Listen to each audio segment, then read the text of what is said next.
And we are now live. We are recording. Phone lines are open. Go for it. Very well. Thank you very much. Good evening and welcome to the Town of East Hampton Planning Board meeting for April 12th, 2023. Thank you for waiting a moment or two for us to get to the table. We have quite a few matters on today for site plan review, sub-waiver review, and also an artist studio. We also have two public hearings. Those are Sylvan Realty and St. Peter's Chapel. The public hearings are scheduled for 7 o'clock or as soon thereafter as the board can hear the public hearings. We're going to just change up the batting order a little bit. We're going to do map of Kathleen Dodge first, 60 Skimhampton Road second, and then if we still have time before the 7 o'clock start for the public hearings, we'll go through a few matters on the regular meeting, which presumably won't take us too long. Then we'll do the public hearings, and then after that, we'll resume and take care of the Springs Fire Department preliminary, Lands and Marina, and Maidstone Acres too. All right, so without any further ado, Lou is here on map of Kathleen Dodge. Eric, are you going to do? I've Dodge and 60. Dodge? Okay, and the applicant is called in? Diane Laverriere, I believe she's on the line. Laverriere, are you on? Yes, I am. Can you hear me? Yes. Yep, we got you. Great. All right, so Eric will take off and lead us on it. Go ahead. Sure. So this is an application to divide or redivide a parcel that consists of two parcels that were automatically merged. Each lot is over the minimum required lot area for the B resident zoning district. The aerial that you see here is the general location, obviously the parcel highlighted on the top left there. You can see it's off of Middle Highway, between Middle Highway and Bow Oarsman. And I do also have the map for you. Where we last left off, there was a public hearing that was held on March 22nd. One member of the public spoke, although it wasn't necessarily it wasn't opposed or in support to the application. It wasn't necessarily about any of the specific elements of it. They inquired about water service in the area, and the applicant's agent identified that there is water service up Bow Oarsman Road. So other than that, no public comments were received. You received no letters. The fire marshal has signed off saying that the submitted information is sufficient for review for firefighting purposes. So basically, in conclusion, if the board agrees, the application is ready for approval.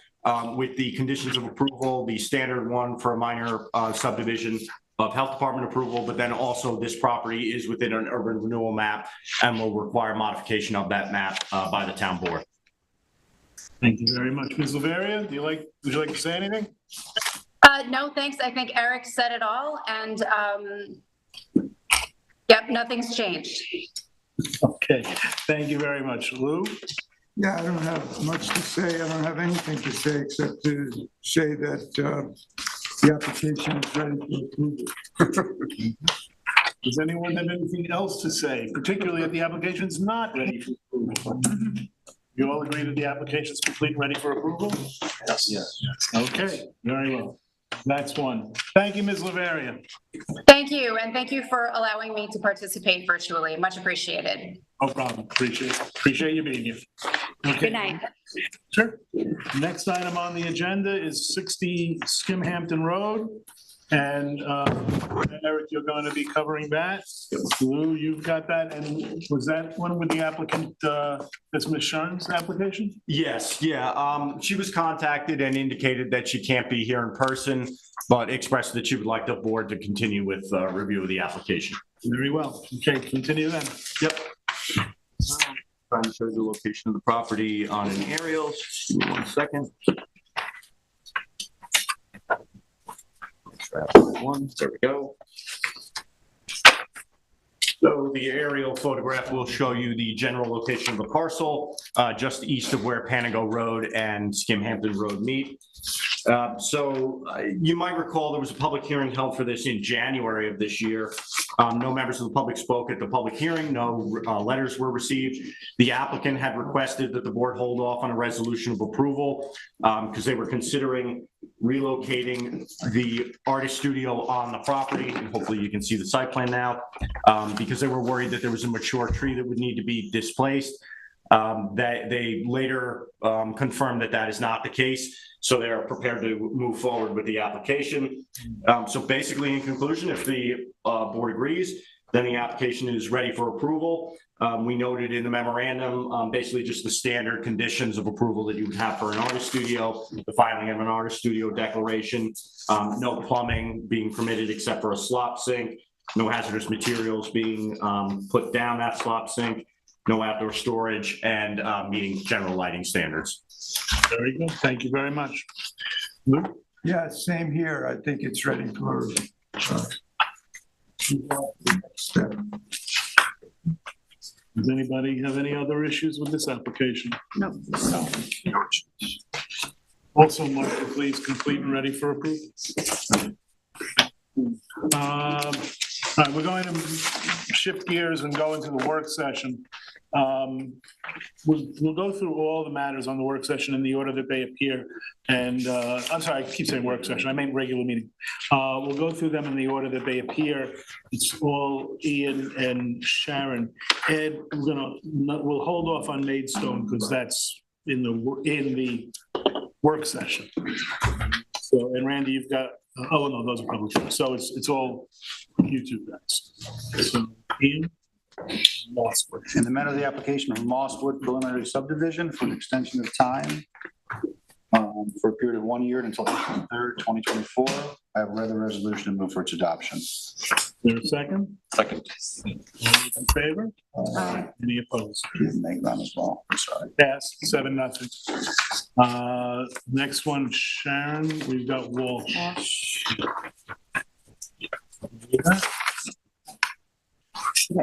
In the matter of the application of Walsh Minor subdivision, tax map number 300-92-2-38. This is to amend the previous resolution. And I've read it and move for its adoption. Is there a second? Second. All those in favor? Any opposed? Passed, 7-0. Ian, back to you on Megron. Do you have it? Yep. In the matter of the application of Megron Realty site plan special permit for an extension of time until April 15th, 2023. I have read the resolution and move for its adoption. Second. All those in favor? Is that right? 2023, April 15th. August 15th, 2023. August. Yeah, I think yes it is. Oh, I'm sorry. I'm sorry. Did I? August 15th, 2023. I'm still in February. So. Okay. All those in favor? Aye. Any opposed? Passed, 7-0. McGoffin.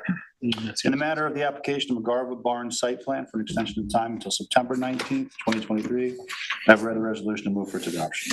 Is there a second? Second. Favor? Aye. Passed, 7-0. Oh, I'm sorry. Opposed? None. Passed, 7-0. All right, Eric, at the risk of going past 7 o'clock, I think we should move on to Maidstone. Yeah, I think that makes sense. Right, so we'll do Maidstone, and that one is yours, Ed. Okay, well, we'll hear, you know the drill, right? We'll hear first from Eric, and then you'll have an opportunity. Sure. So just to remind the board, hopefully you can see the aerial photograph situated on the property in northwestern Springs, just south of Camp Blue Bay, just east of 3 Mile Harbor. I will zoom in momentarily, but then I will switch over to the submitted site plan.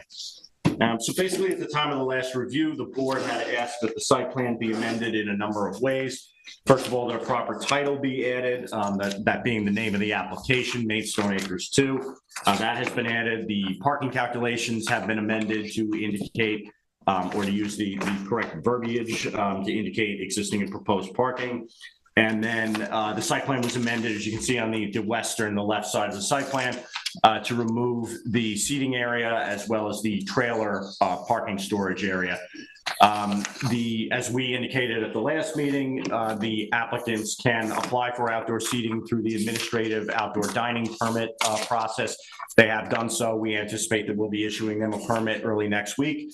That is a permit that's required to be renewed on a yearly basis. But basically, as far as the site plan goes, the applicants have made all the requested changes, and we feel that the application is therefore complete and ready to be scheduled for a public hearing. The board should determine if it agrees, and if you do, we have prepared a resolution to schedule a hearing for this evening for a public hearing that would be then on May 3rd. Very good. Good evening, members of the board. My name is James Vlahadamas of Vlahadamas and Hillen, representing the applicant. I will say one thing.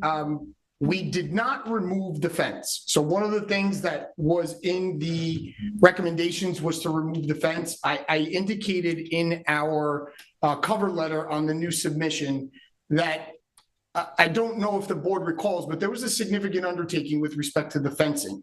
We had a meeting at the property, the applicant, the property owner, code enforcement, highway superintendent, and I don't know if there was anybody from this board that was there. I think at some point there was a site visit by a member of the board. I don't know if it was particularly with respect to that. So I just wanted to just indicate that, you know, Mr. Shantz, we did everything but the fence. So I didn't know if that was going to be an issue. I just wanted to address it with the board so that we know that the application would be ready for public hearing. But the reason why we did not do that is because of quite frankly, the significant amount of effort that went into it. There was a fair amount of cost to modify it pursuant to the triangle laws. We had the highway superintendent who approved it, the building department. So I didn't know if that would be, if the board was going to be opposed to the not taking the fence off of the site plan. So when we went through all of the recommendations, that was one thing we did not do, and I just wanted to highlight that for the board. Okay, so really the only issues that we have in the refrigerator and now the fence. Correct. Fencing and refrigerator is really, you know, the only thing that remains on there. As Mr. Shantz indicated, we've applied as per the recommendations, the administrative process for the outdoor seating. We applied for that, and Mr. Shantz says we've been in communication with respect to the issuance of that permit, the number of seating that's going to be allowed, and it seems like that permit is forthcoming, and therefore, you know, it was unnecessary to include that at this point in the site plan. In addition, we did submit the comprehensive septic plan that was also requested by the board. That is still pending with the health department. Right. So we will absolutely update the board, you know, with anything that we get back from the health department. I do know that the applicant has begun, or the property owner has begun to notify the neighboring property owners with respect to proximity to any existing wells as required by the health department, so that we don't have any issues there. So we don't have a response on that yet. I don't have any more information to give the board, at least tonight, but just wanted to report back on that. Very good. Anything else? Unless the board has any questions or there's any additional comments from Mr. Shantz, I think I don't have anything else to say. Come on, advocate. I wish I could, but I think you know, again, we followed the instructions, made the corrections, and I think we're okay at this time. Very well. Ed? Eric, I'm assuming that the fence issue doesn't change anything. Yeah, not an issue. Okay. I mean, it's essentially, you can see it on illustrated on the site plan. It's basically a 6-foot stockade fence along the front. Then there's it forms an enclosure in the center of the property, and then along the southern boundary, there's a 6-foot stockade fence. Yep. Again, also through the administrative outdoor dining permit process, it's something we would permit as even a temporary structure, you know, to fence in that dining area. Okay. So, all right. So the site plan that'll be the subject of the public hearing is slimmed down. I mean, it's basically the outdoor refrigerator and it's the fence, essentially, right? That's where we've come. So pretty simple. So yes, we are ready to hear from the public. The application is complete, in my view. Anybody else? Anybody want to add anything on this one? It's been a long process, but as Ed says, it's slimmed down. Yeah, very slim. Slimmed down is good. So how does the septic upgrade work? So it's in process, right? And it has to happen. It has to happen, so this site plan is really to legalize what's there.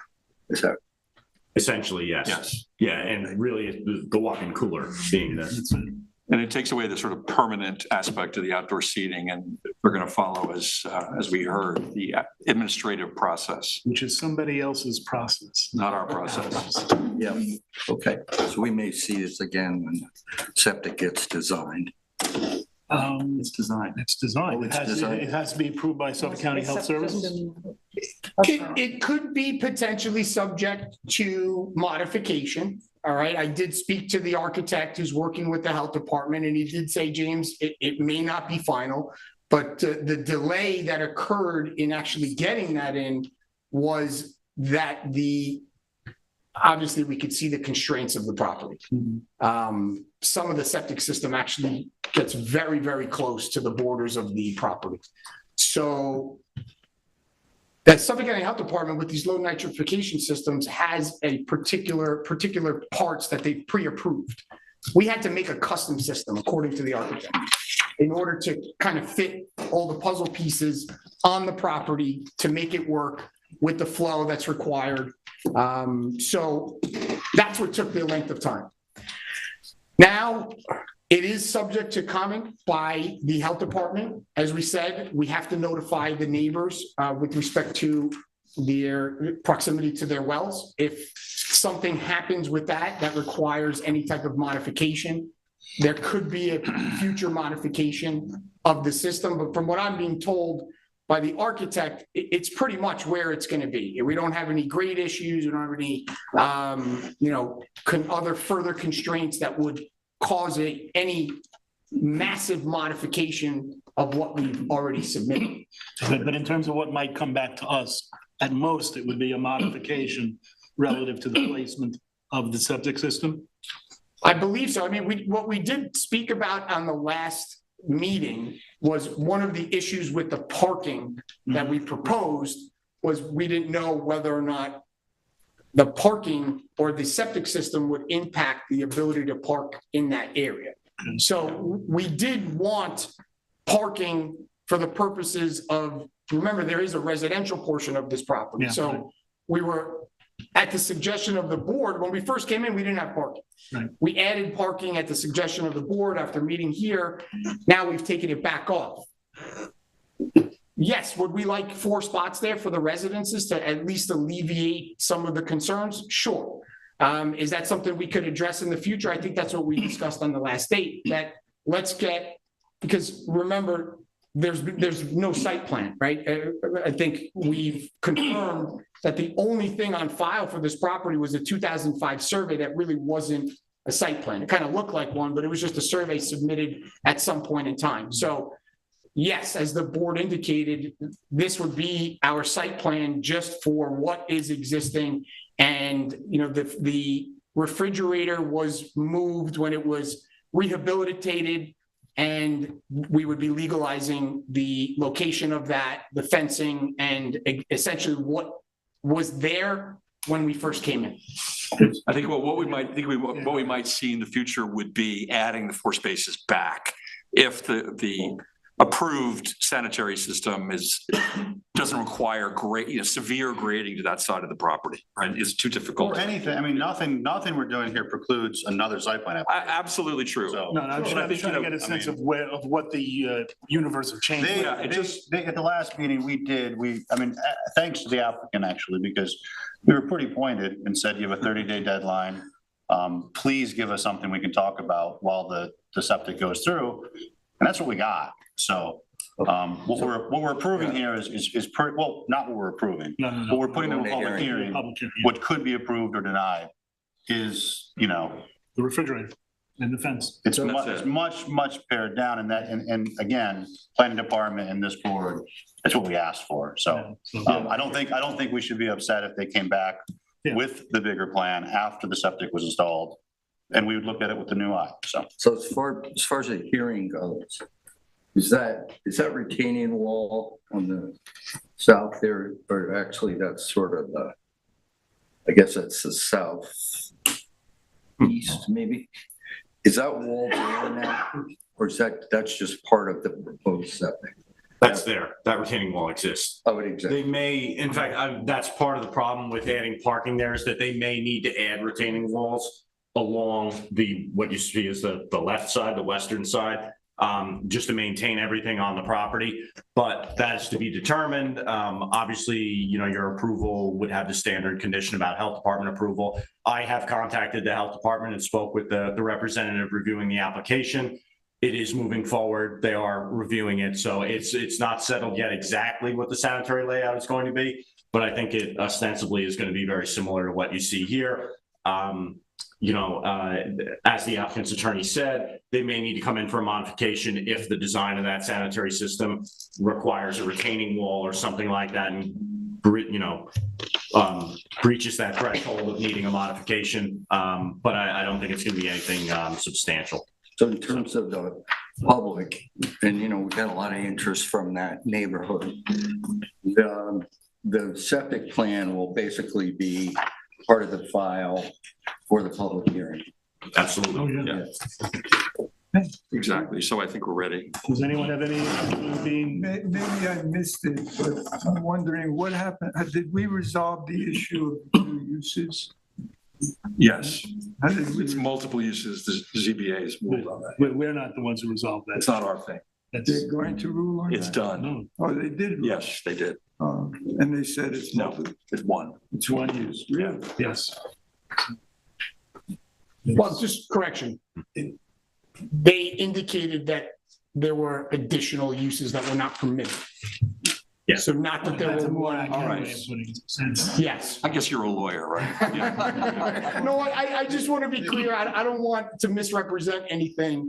The residential and the restaurant. Yeah, exactly. Were the two uses that they were. There were additional on the old site plan, there was parking spaces that we feared would be used for what the zoning board later determined were additional uses. Right. That's no longer part of the site plan. No, that's a big difference. There's a lot of big differences. When you look at the planning process and you look, this is not an easy application. Really comfortable way of putting it. And where we are now with two relatively, I don't want to say insignificant, but relatively small issues of the refrigerator and the fence. I think it's not trying to blow our horn too much, and the ZBA's horn as well, but I was a member of the ZBA, so I'll blow their horn a little too. It's a testament to planning, to the work that this board, ZBA did, and to the applicant. And we've gotten ourselves to a place where I for one, think that we're complete and ready for approval, ready to schedule a public hearing. Does anybody disagree with that? So we all agree that it's complete and ready to schedule a public hearing. Should we do that? You can do the resolution. Okay. In the matter of the application of Based on Acres 2, site plan, Suffolk County Tax Map 300-38-4-2.1, schedule a public hearing. A public hearing is hereby scheduled to be held at Town Hall 159 Panago Road, East Hampton, on Wednesday, May 3rd, 2023 at 7 p.m. or soon thereafter, as this matter may be heard, to consider the said application. As usual, this will be broadcast on local TV, LTV 22, and public comments on the matter will be heard by calling 351-888-6331. The documents relating to this matter can be found at the planning board offices at 300 Panago Place in advance of the May 3rd public hearing. And I think that's all I have to say about it, right? You gave the time, the date, the place? Yeah. All right, so I think we're good. So I've read the rest of the resolution and I call for its adoption. Is there a second? Second. All those in favor? Aye. Passed, 7-0. That's it. So see you May 3rd. Thank you very much. I thank the board. I thank Mr. Shantz. Thank you. Thank again. Appreciate it. Well, as if by magic, it is now 6:57. So we have 3 minutes until the time set for the two public hearings. Let me just tell the public, most of whom I believe are here to speak at the public hearings. We have two on. One is for Sylvan Realty, which is a parcel on 3 Mile Harbor Road, and the other one is New Singular Wireless at St. Peter's Chapel. The way these work, we're gonna do the Sylvan Realty first. The way this will work is the board, Sharon will read for Sylvan Realty, and Randy, you'll read on New Singular Wireless, will read the public hearing notice. After that, we'll receive confirmation from council that this board has jurisdiction to conduct the public hearing. In other words, that the public hearing was properly posted. Then, I'll ask any members of the public who wish to speak to line up, and we're going to give you 3 minutes each to speak. After everybody has had an opportunity to speak for those 3 minutes, if there's anybody who wants to add to their comments, then they can speak. I should say that after everyone in the room has spoken, I'll go to LTV, see if any folks are waiting to speak via telephone. We'll hear from them. They'll also have 3 minutes. And then, after those people have spoken, and everyone who's here or on the phone has had a chance to speak for 3 minutes, if there's anybody who wants to continue with their comments, they're welcome to for another 3 minutes. And then that's that. After that's done, after the public has spoken, the applicant will have an opportunity to respond. That may either be done immediately or it'll be done subsequently, because sometimes there's so many comments, the applicant needs a little time to sort through and figure out what they need to respond, what they feel they need to respond, and what they don't. And then after that, there'll be a memo prepared called a wrap-up memo, which the planning department will prepare and explain to, or remind us of the comments that were made in the public hearing. And then the board will discuss the application, including the comments of the public, and to make a determination if the public comments have been adequately addressed. And then we'll decide whether the application is approved. So let me look here. 6:59. I can start reading. Why don't you start reading? We did Walsh. We just started. That's enough. You voted for it. Okay. Go ahead, Sharon. We're gonna do. Public hearing notice. Take notice that a public hearing will be held for the East Hampton Town Planning Board at Town Hall, 159 Hampton Road, East Hampton, Wednesday, April 12th, 2023 at 7 p.m. or as soon thereafter as this matter may be heard, to consider the application of Sylvan Realty LLC site plan special permit to change the use of and expand a non-conforming building by proposing a first floor retail space, second floor office space, 2 second floor affordable apartments, paved parking areas, and extensive landscaping. The project consists of 6,881 square foot first floor retail space for a wet retail market and 3,200 square foot second floor for office space and 2 second floor for apartments, and a 5,355 square foot basement. The property contains 26,153 square feet and is located on the south side of 3 Mile Harbor Road, East Hampton, and situate in a neighborhood business zoning district as shown on the official zoning map of the town of East Hampton, and is identified on the Suffolk County tax map parcel as 300-161-4-9. Subject application is classified as an unlisted action pursuant to the State Environmental Quality Review Act, Part 617 of the New York Code of Rules and Regulations, and Chapter 128 of the Town Code. A site plan prepared by George Waldridge Surveyors, PC, dated revised November 22nd, 2022. A set of plans prepared by Create Architecture Planning and Design, dated February 17, 2023, including cover sheet, index, site to context, site section, floor plan, second floor plan, elevation, south elevation, north, south elevation, east elevation, west elevation, north elevation. So I get repeated again. South elevation, 20, okay. Exterior finish schedule and material board, proposed lighting and schedule, EF1 spec sheet, EF2 spec sheet, EF3 spec sheet, and EF4 spec sheet, and floor plans prepared by Create Architecture Planning and Design, dated February 17, 2023, are available for inspection at the Planning Board offices, 300 Pentago Place, Suite 103, East Hampton. The public hearing will be held live and in person by the planning board and will be available electronically by video and teleconferencing and will be televised on local TV, Channel 22, and available for live stream on the LTV website, www.ltveh.org. Public shall be permitted to appear in person, but may also provide comments on the matter being heard by calling 351-888-6331.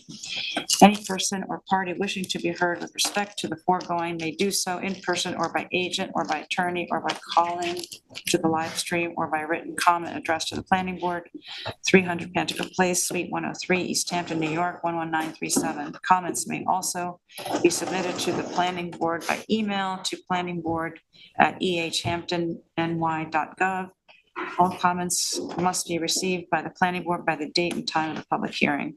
Dated March 22nd, 2023, Samuel Kramer, Chairman. Thanks very much, Sharon.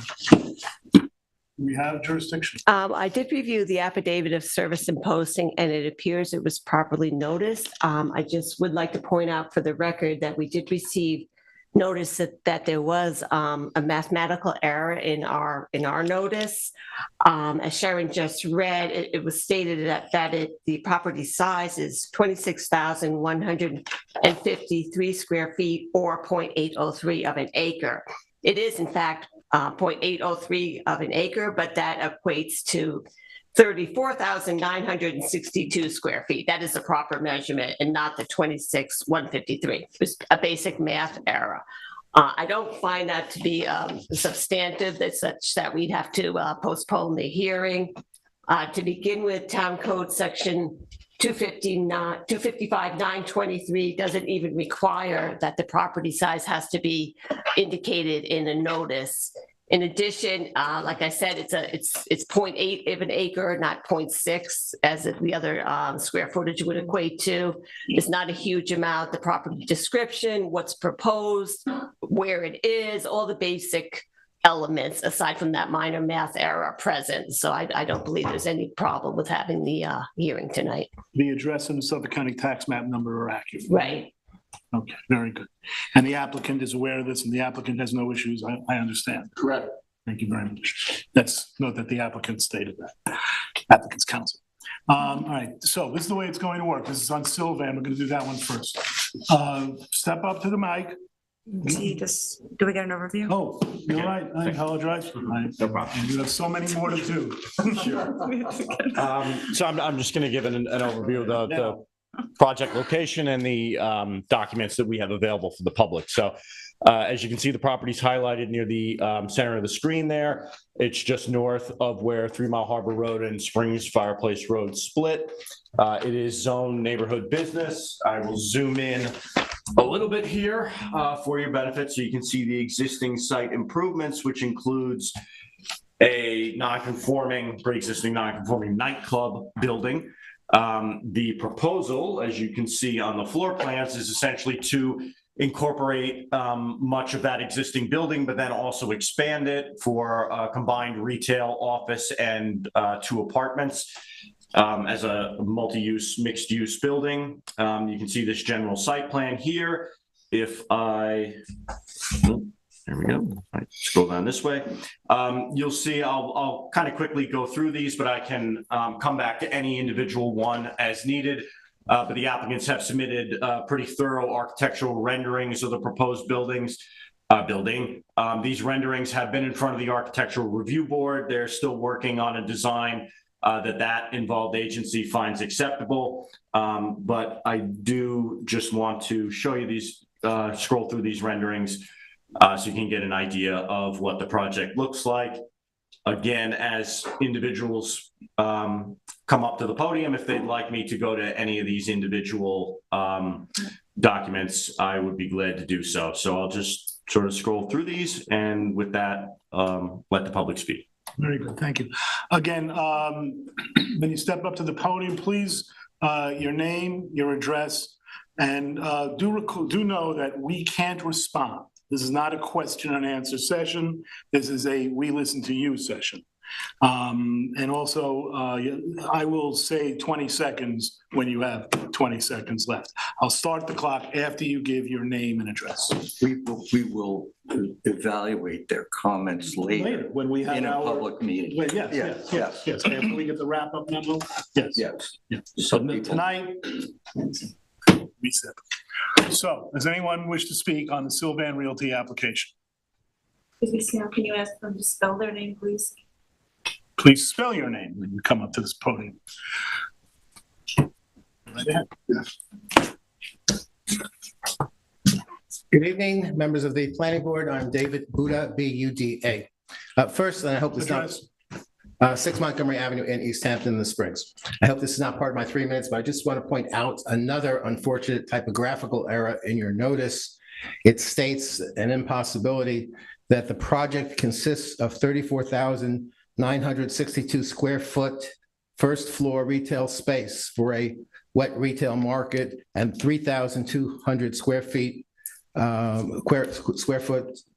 second floor. So obviously that's the entire area of the lot and not the square footage of the building. So that is just a unfortunate typographical error. I don't think anyone would be too confused by that. With regard to the merits of the application, I have just a couple of comments. First of all, this is a very old building. I understand originally, if you go back far enough, it was a bowling alley. It's kind of decrepit, it's kind of falling apart, and frankly, the application, which on its face seems to seek to retain the existing building and then expand it, is kind of farcical. The applicant's owner or managing member has on at least 2 occasions told boards, the ARB in October, that the plan is to knock the building down. That's what's going to happen. And I think when the ZBA reviewed the variance application, the chairman, is an architect by training, said, it's going to be a very hard road to hoe to keep that foundation in its location, and you most likely are going to have to tear the whole thing down. Why do I bring this up? Because there's a nonconformity at present. There's a 7-foot distance side yard setback on this neighborhood business zone between it and the property to the north. What would have been better, and what I would have hoped that the owner and its representatives would have done, would be take a fresh look at this property. If this new building, which has gone now through at least 4 different iterations, 7 different work sessions, and now looks nice, if it were picked up and reoriented to the center of the property, it would provide so much better clearance, separation from the neighboring properties, space for parking, landscaping, etc. It's really an inappropriate location, size, and it's making difficulties for itself, and it really should not be the way it is. So the whole building should have been planned to be demolished. And I think, frankly, that's what's going to happen. And if it does happen, you then have a problem because you're going to have a non-conforming building that's going to remain. One other factual matter I would like you to take into consideration is possibly impossible. 20 seconds. Your 30-foot long truck that has been planned for in order to prove the sufficient clearance and ability to service this location. If you have anything that's related to food specialty deliveries, they're not going to be limited to 30 foot in length. And that's something that has not been planned for. So it's something that you really should need to take a second look at. I know you don't know precisely who's going to occupy the building, but there has been talks and plan about it being a food service industry. And those trucks tend to be much larger than 30 feet on occasion. And that needs to be planned for. Thank you. Thank you. Okay. Does anybody else wish to speak regarding the Sylvan Realty application?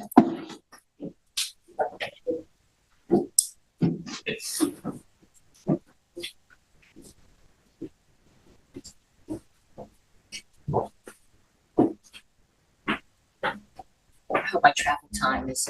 No, I don't hit start until you Oh, I say get so much your traffic. address.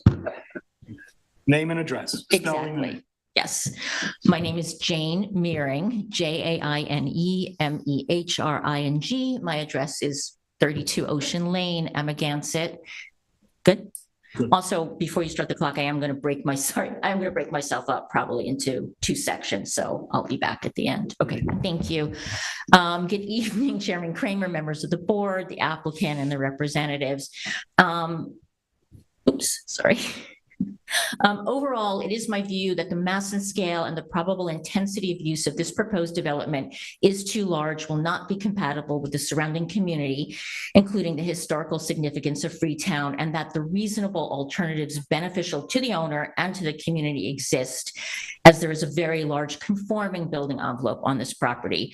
I understand that extinguishing a nightclub is appealing, and because it was a nuisance, but I know we all must be clear that we do not want to eliminate one nuisance that was nighttime and seasonal only to replace it with a possible ongoing 12-hour more a day, 360 days a year nuisance. With that as background, I have just 6 specific issues to highlight this evening, which is why I'm going to break myself up. Number 1, it is not clear that what is proposed is consistent with the letter or the intent of the town code related to pre-existing non-conforming structures. The code does allow for reconstruction or enlargement. However, the code defines reconstruction, and as I see it, this project does not meet the included in place and in-kind standard because of the change in the footprint and the expansion. Number 2, this application, I believe, truly needs to return to the zoning board for further review and approval. As you are aware, there was a public hearing in front of the zoning board back in October of 2021. There was a post-hearing decision in January. I watched both of those fully in preparation. Although they approved 2 variances, they did not improve them without raising material questions, concerns, and they stated specific condition of the approval. This was made crystal clear that the approval of variances would apply only to the plan that was in front of them at the public hearing. Their counsel said if there were material changes to the plans made after the hearing and the decision, the project would require another review by the ZBA. Those changes have happened. Secondly, then Chairman Whelan, as was sort of discussed by David Buda, he drilled the applicant about whether or not the building would withstand all that would happen to it. And he said if 90% or more of this goes in the dumpster, this would need to be rebuilt and become conforming. The ZBA also said that they noted clearly that the application should find its way back to the ZBA for another hearing. Number 3, the ARB remains opposed to the mass and scale of this project. They've reviewed it 3 times. They have been impressed by the changes in the architecture. However, as of last week, 4, if not 5, were unwilling to approve the design and still think the mass and scale is too big.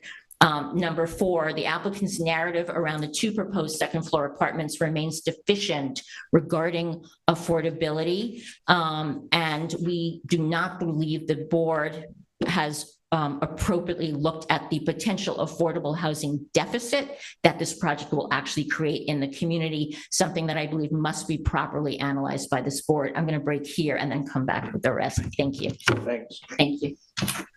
Anybody else in the audience wish to be heard with respect to the Sylvan Realty application? Don't go too far. I have a second bite at the end. You have a second bite also? You want to go to the video? I know how it works. All right. Does anybody in the audience here wish to speak on Sylvan? Okay. Matt, do we have anybody in queue? We do, and I will unmute them right now. We are going to unmute last 4 digits, 1483. You're live. Matt, is that our only telephone call?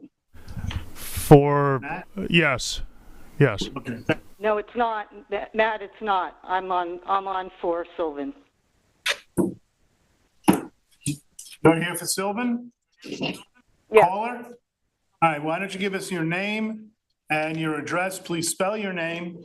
You'll have 3 minutes. If you're here on Sylvan. Caller? Matt, are you talking to me? This is Betsy, right? This is Sam Kramer. Are you ready This for is me? Sam Kramer. Hello? Yeah, we're ready. Go ahead. I'm the chair. I'm Hi. talking to you. All right, give us your name. You're here, if you're calling in on Sylvan, please give us your name, spell your name and your address, and then you'll have 3 minutes. Great, thank you. Hi, my name is Betsy Petrosky. My address is Jackson Street in East Hampton. And I'm sorry, what else did you need from me? Spell Petrovsky. P as in Peter, E-T as the movie, R-O-S-K-I. Good evening, members of the Planning Board and Chairman Kramer. Thank you for the opportunity to speak tonight about the intensive and extensive build-out proposal for a retail and commercial property located at 44 3 Mile Harbor Road. My main concern is the mass and scale and build-out size, which is over 10,000 square feet, with a 5,400 square foot basement that is being proposed, and how this oversized two-story retail complex will present in the current footprint location, how it will affect the local neighborhood and abutting properties, as well as the increased daytime traffic that it will produce because of the change of usage.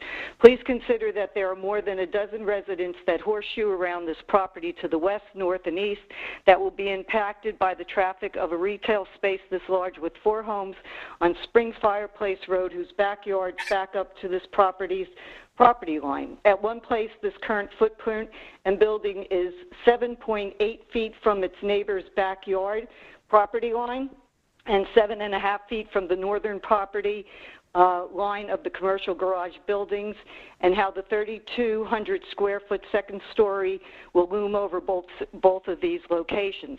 It's important, I believe, before this application moves any further, that each and every board member of this planning board, ZBA, and ARB, if you have not, to actually visit the property to do an actual site inspection before approving the proposal to keep the original footprint, not only because of how close it is to the north and east properties, but how its impact will also be on the west-facing County Road 40 and its right-of-way, as the two-story building, regardless of its usage, will present twice as big with a new second-story addition and decking that are rare in this neighborhood.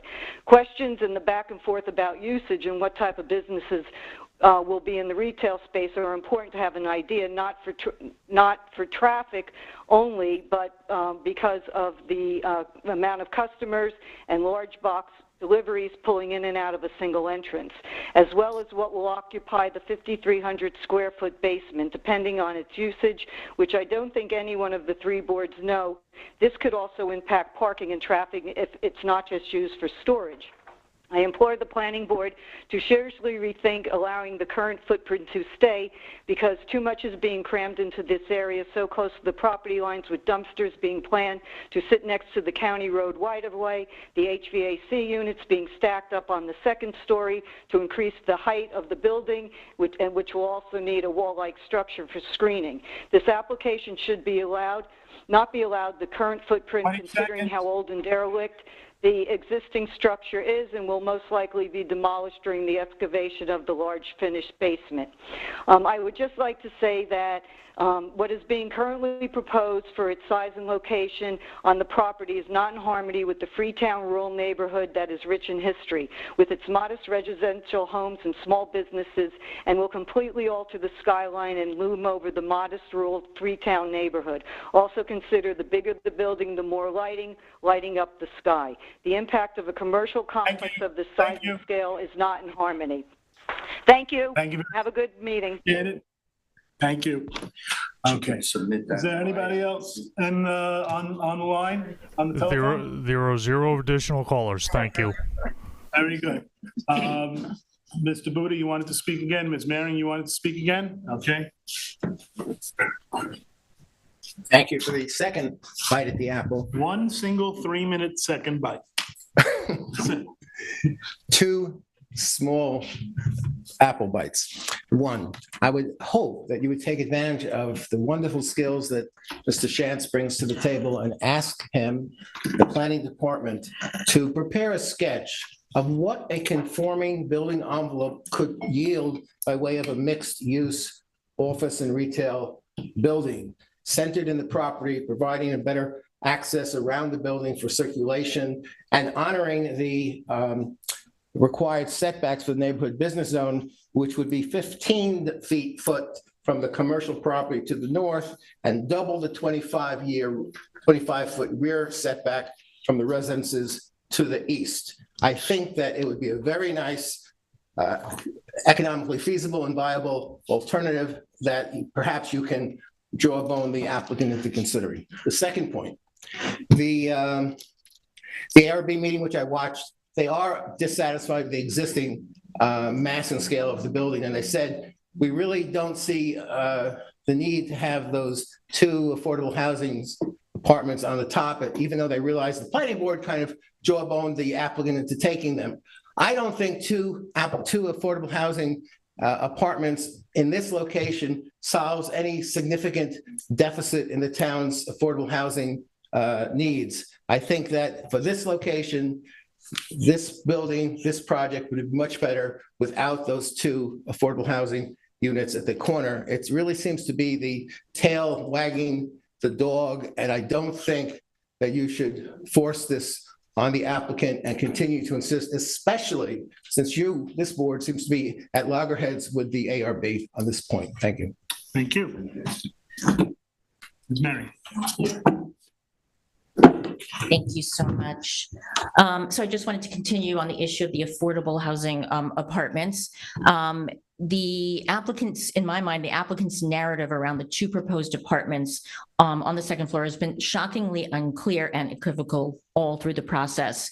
And I don't think that's how we should be coming into a public hearing. We should know with detail that these are year-round, in perpetuity for full-time occupancy via a executed covenant and restriction. Second, the planning board and the community needs to remain mindful of what happened during the redevelopment and expansion of Daymarks. It's an important cautionary tale. I don't have time to go into it now.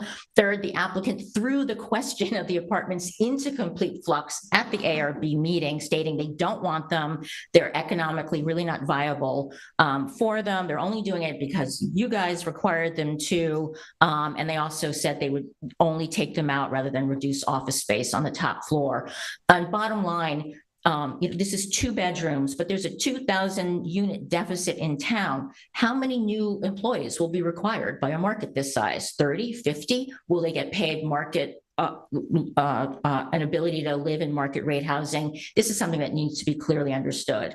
My 5th point is that this development as proposed does not at this point to me appear to meet standards of good planning. First, the developers and their agents have failed to provide a proper narrative of how this dramatically enlarged structure will be used. I understand speculative development is allowed. However, one would want to see something of this size and scale approved with an eye towards legitimate wants of the property owner and also needs and benefits to the public. And then second, good planning and requirement of orderly growth would guide the sizable new development to be properly reviewed and considered in the context and scope and scale of other proposed and pending development in proximity. We know that there is a corridor study, for lack of a better phrase, going on. There are many other significant projects in the pipeline.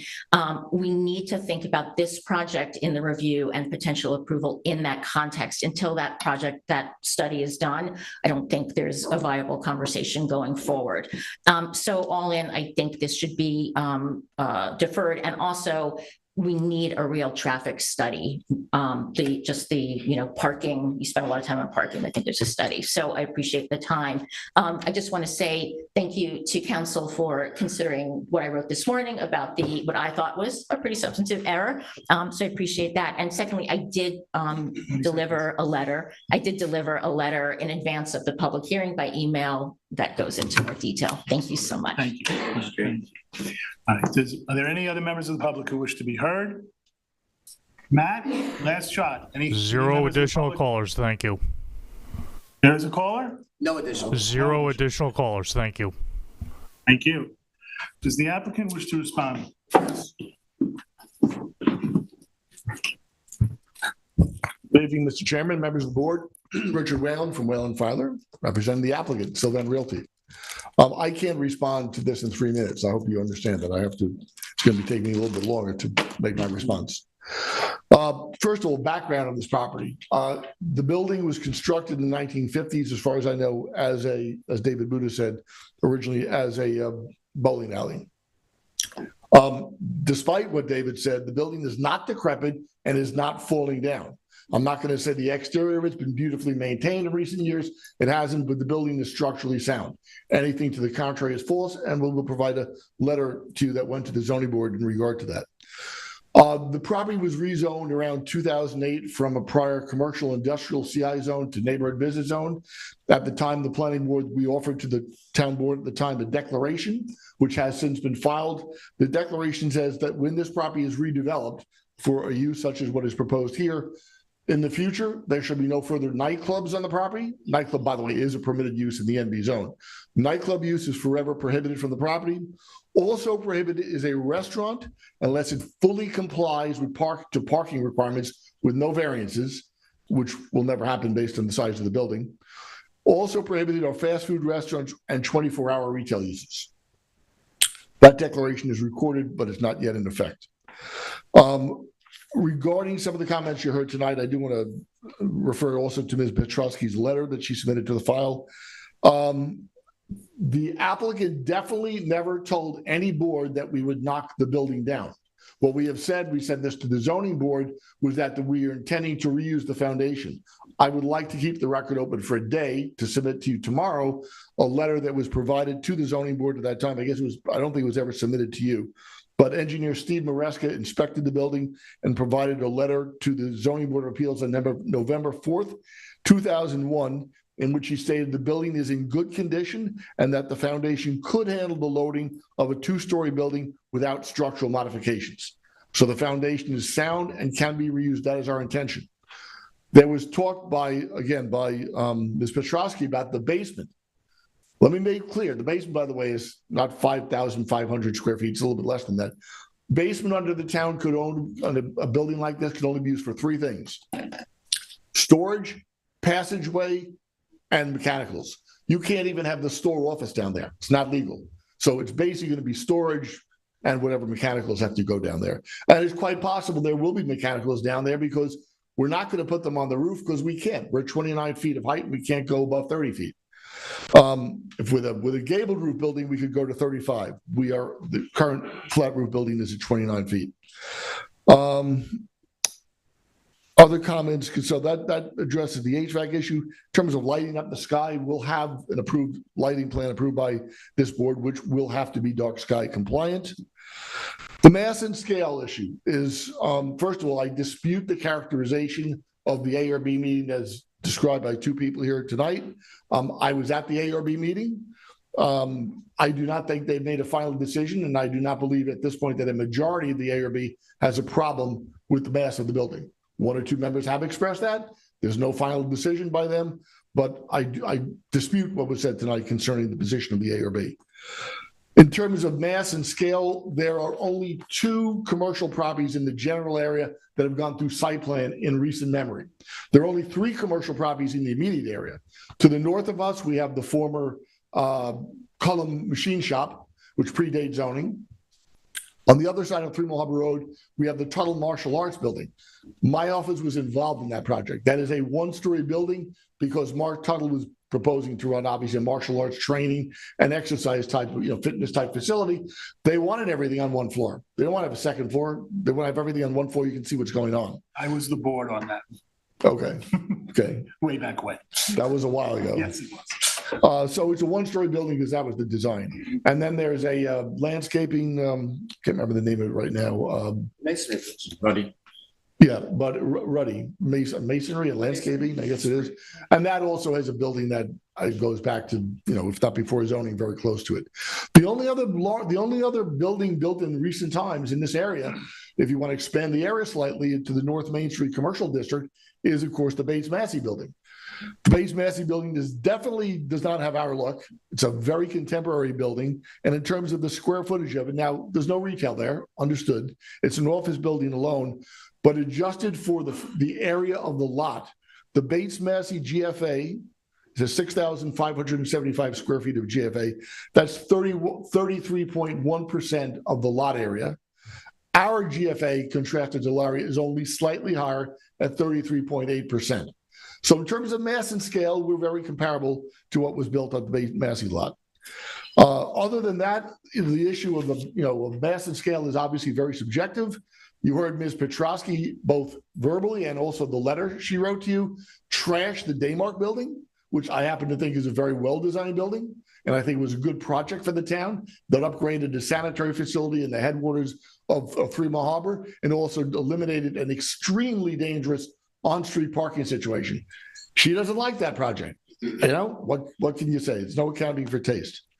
I think that's really what I'd like to say. Well, one other thing too, in terms of redeveloping the site to put the building in the middle of the property. I mean, David said you would get a better circulation plan by doing that. I find that highly doubtful. You would basically circle the building and all the adjoining properties with your traffic and with your circulation lanes and your parking. I fail to see how you come up with a better result from that. Right now, we are very close to the northern property line. Just to the north of us, the only adjoining property on the north side is, again, the former machine shop, which I don't think they're going to be bothered by what we're doing. If you take a look at that site, we're not close to a neighboring residence on the north side. So the mass and scale is really going to be an issue for the zoning board. One other thing I have to say too, by the way, because there was a statement here that at the ARB meeting, and this David is referring to a comment by Frank Campione, who's the architect who's here tonight, stating that we did not want the apartments. Let me clarify. What Frankie said to the ARB is the apartments do nothing for the applicant economically. They are more expensive to build than the general retail and office space, and we're not going to get much of a return for them. And this also harks to what Ms. Petrosky said. We will be required as a condition of your approval to make those apartments affordable under the town's affordable rental guidelines on a year-round basis. That's the intention. We can't rent them for summer rental. We're going to be subject to guidelines, restrictions that you will impose and we will record. So they will be affordable units. The comment that we made to the ARB is, hey, if you want to reduce the scale of the second floor, if you think the second floor is too big, well, from our economic point of view, we would take the apartments away. That is not our intent. It is not our desire. The applicant represented to this board that we would provide 2 affordable housing units there, and we're going to fight for them, even though economically it does us no good, because we promised that. And anyone who doesn't think we need to start somewhere with affordable housing hasn't been paying attention. So I think those are enough comments for me tonight. Very well. Thank you very much. With that, if you can make the motion with the caveat regarding. Oh, yes, do you want me to? I have a letter from Steve Maresca from 2021. Well, you can. We'll make we'll do a carve out in the resolution. Sharon will do that on the fly. I would like to submit the words that the owner said. Sir, the applicant has the final word. That's it. Thank you. You had 2 shots. Sharon, if he's going to submit something, Sharon, writing, please. I would like to submit. No. No. Isn't the record open? The record is open until the resolution passes. It's not open for Not for written comment? No, we were doing that during COVID. We're not doing that. We're back to the way. Well, it's open right now. I mean, so up to the, all right. Presumably we close it. I mean. Well, okay. No, I have the letter. If you want one copy of it, I can give it to you right now. Mr. Chairman, all I want to submit is the words that the owners said at 2 public meetings. That's all. They're public meetings. They're public meetings, so they're public record. Well, so the board can, they're perfectly acceptable. I'm not going to get into this. Council denied it was said. Sharon. If David wants to make the statement, I'd like him to make the statement so I can rebut it. I'll give you a letter tomorrow. No, because we're closing the record, because now we've accepted this letter. So if the applicant doesn't have any objection to a comment being made subsequent to the applicant's statement, then I will grant the member of the public 30 seconds. Can you do it in 30 seconds? We already said. I don't want to say anything. I want to give you something. I want to give you a quote from the the applicant's representative. Are you going to say? Is it something? Like, can I just say something? Why don't we just leave it open for? Richard Whalen for that, very, very quick. I don't know what comments were said about tearing the building down, okay? We're obviously knocking down the first floor of the building. And if somebody made a comment that we're going to tear the building on the first floor, that's probably what they intended. The foundation is intended to be reused and will support the proposed building. That's fine. And the answer is that what was ever stated in the public hearing or in a public meeting, I should say, of the ARB is something that this board can understand, and I'll ask that the planning department include it in its wrap-up memo on this matter. Can I give you the With date? that, with Can I give you the date? You can contact the planning department and give the planning department any information that you think the planning department should You're have. really being obstreperous. No, Chairman. you know what it is? This is not a conversation between you and me, despite your best efforts to make it. I make a motion to close the hearing. No, Sharon needs to do the resolution. The Sharon needs to make the motion because she has the. I mean, I think we're here to hear from the public. I don't understand what the big deal is leaving the record open for a day for somebody to submit something. It doesn't slow anything down, is it? Well, I'll tell you what, Sharon, if you'd make the motion and we could have a second, then we can vote in favor or against that motion. Sharon? To close or not close? Close. Oh, I make a motion to close the hearing. Is there a second? Second. All those in favor of closing the public hearing? Aye. Aye. All those opposed, 6-1. And let there be a notation that I accepted this letter from the applicant. Okay. On now to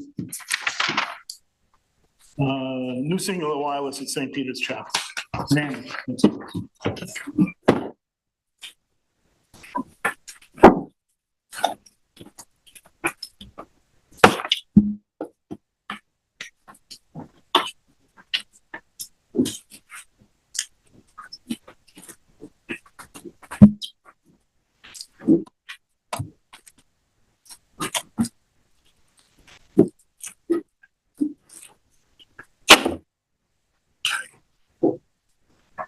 Take notice that a public hearing will be held before the East Hampton Town Planning Board at Town Hall, 159 Panago Road, East Hampton, on Wednesday, April 12th, 2023 at 7 p.m. or as soon thereafter as this matter may be heard. To consider the application of New Singular Wireless at St. Peter's Chapel 2, site plan special permit personal wireless facility, to construct a new personal wireless service facility, PWSF, consisting of 6 panel antennas and associated equipment, an 18-foot 6-inch by 18-foot 4-inch 340 square foot fenced-in ground level equipment compound. The property contains a chapel building which predates the adoption of zoning.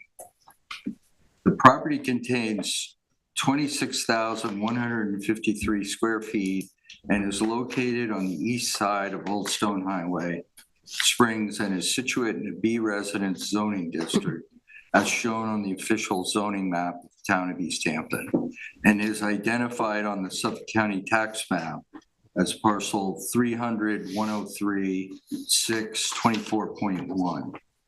Subject application is classified as an unlisted action pursuant to the State Environmental Quality Review Act, Part 617 of the New York Code of Rules and Regulations, and Chapter 128 Environmental Quality Review of the Town Code.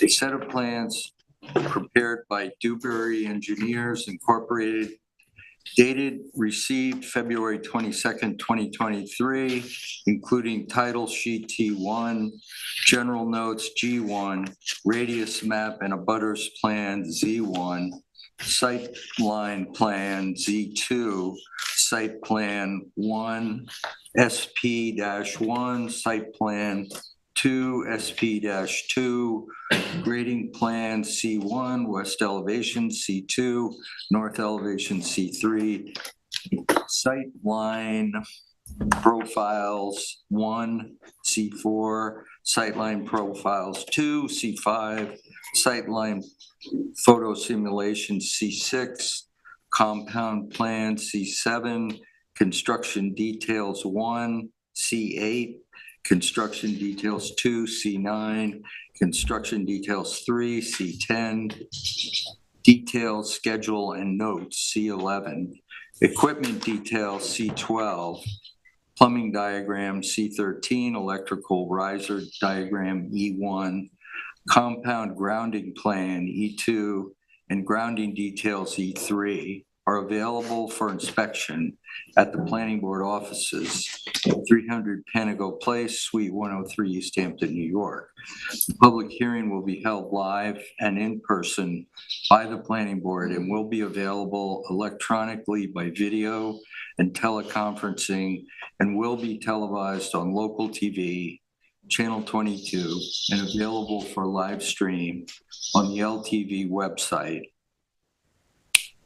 https://www.ltveh.org.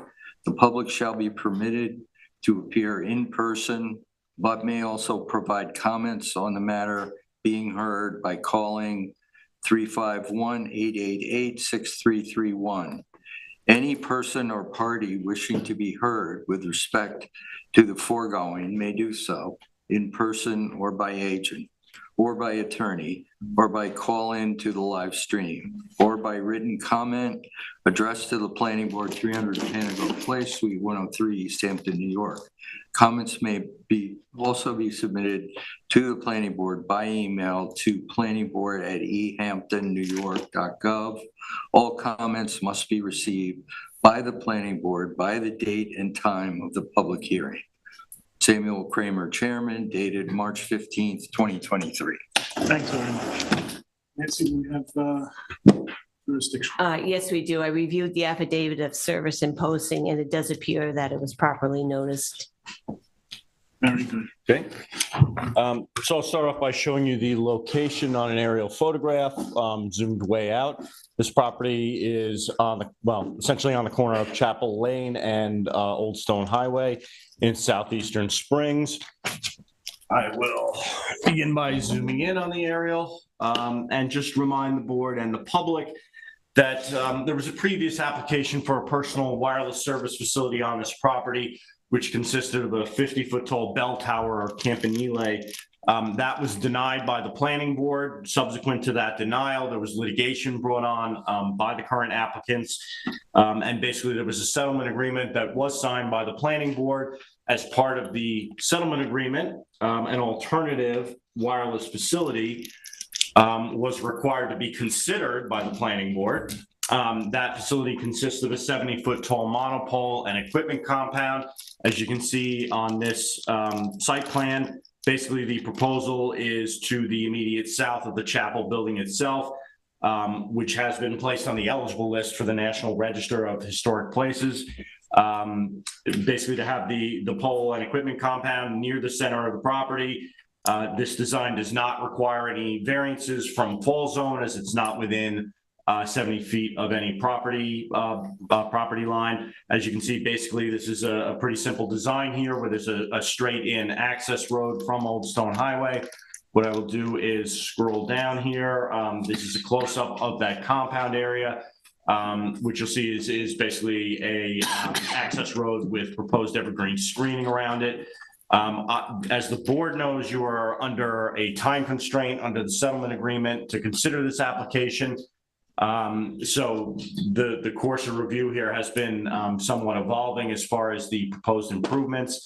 And well, as you see here, this is an elevation drawing of the proposed facility, basically looking straight in from Old Stone Highway.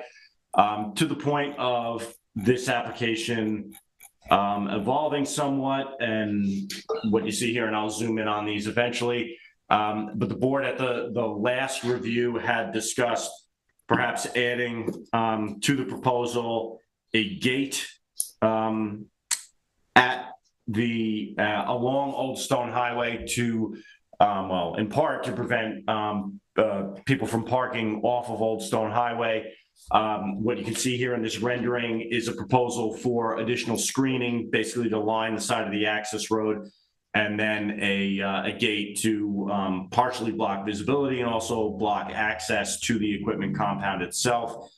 I will zoom out a little bit here just to show you some of the other plans and renderings that were submitted. And also, as we did receive these modified plans, today, I will leave it to the applicant's representative to give more details on them. But basically, what I just went over is what is proposed, and this is probably the best visual that you have not when you zoom in that far, to indicate the proposed project. With the fence? I'm sorry? With the fence. Well, I believe the applicants are giving that as an option to the planning board. This is new. You didn't see this rendering or that fence included in the plan the last time it was reviewed, but it was discussed by the planning board, so. There was suggestions on the board for that. Yep. Okay. Because the ARB. And I just, Yeah. and you do have comments from the architectural review board who did review this, and I have them here somewhere just so I cannot misquote. Here we go. But they did say that they favor adding a gate at the front of the property. Specifically, what they said, as a practical matter, we recommend such a gate as once that road is built, people will park there. Basically, they like the idea of blocking the parking. But I will mention that the ARB has not seen this rendering. This was just received by the planning board this morning. So they discussed the concept of this gate in general. They discussed the larger aspects of the proposal. Recommended that the pole be painted gray as opposed to brown, which is what you saw in an early rendering, and recommended that the equipment enclosure, the fencing around the actual equipment enclosure, also be a natural wood type material to soften the appearance. Could you put that picture up so that the public can see it? Is that something that you can do? They LTV can put it on that mini screen, but I'm not Thank sure you very much, Matt. Okay. Sure thing. The banner is blocking the fence just a bit, but. Oh, yeah. There you go. Thank you. Okay, very good. Sam, before we hear from the public, I just want to remind you that I am recused from this matter, but I presume since we're just listening, I can remain at the table. It's up to you. Appearances are everything. See you later.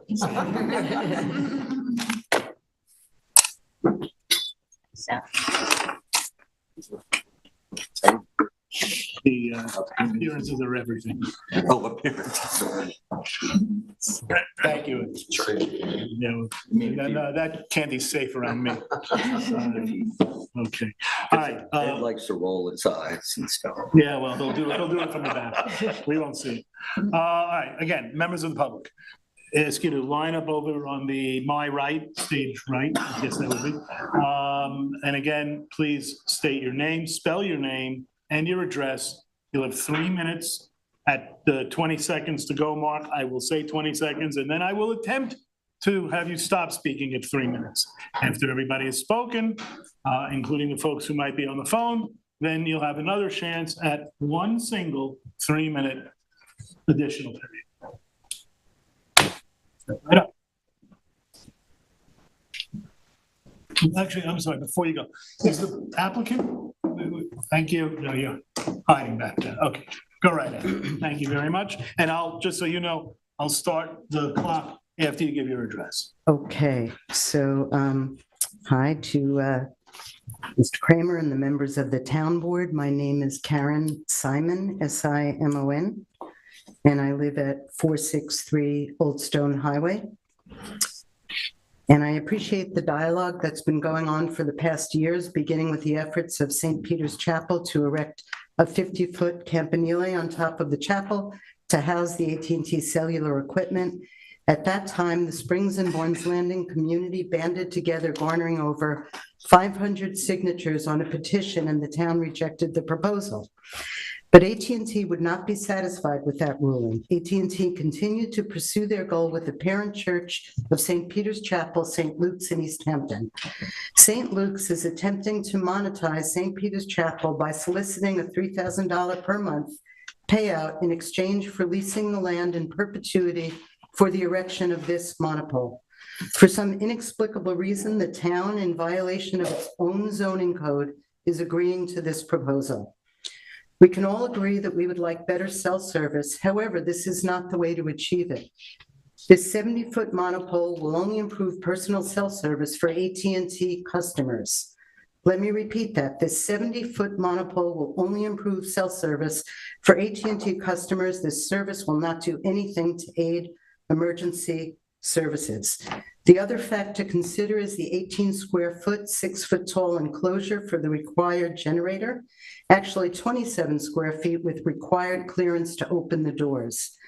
This will sit on Old Stone, in full view on Old Stone Highway, turning this bucolic property into an industrial eyesore. This equipment will require extensive clearing of trees to accommodate this equipment and the monopole, eliminating much of the screening that AT&T says will mask the monopole. We have already seen how AT&T and their lawyers have misrepresented the height of the proposed campanile in submitted legal documents. Allowing the parent church to turn St. Peter's property into a money-generating asset without any regard or consideration for the surrounding neighbors is absolutely antithetical to one of the basic tenets of religion, which is love thy neighbor. I live with my spouse at 463 Old Stone Highway, directly behind St. Peter's Chapel, within the fall zone of the proposed monopole. We bought our house 28 years ago, and we've been contributing members of the community since that time. I volunteer at Guildhall. My spouse volunteers at the food pantry. We hosted a fundraiser during the pandemic for the food pantry at our own expense and raised $20,000. We care about our neighbors. 20 seconds. I'll stop there and I'll finish at I'll come back. Thank you very much.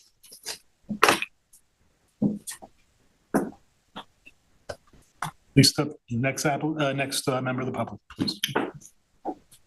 My name is Rameshwar Das, Rameshwar and I live on Shore Ridge in Barnes Landing.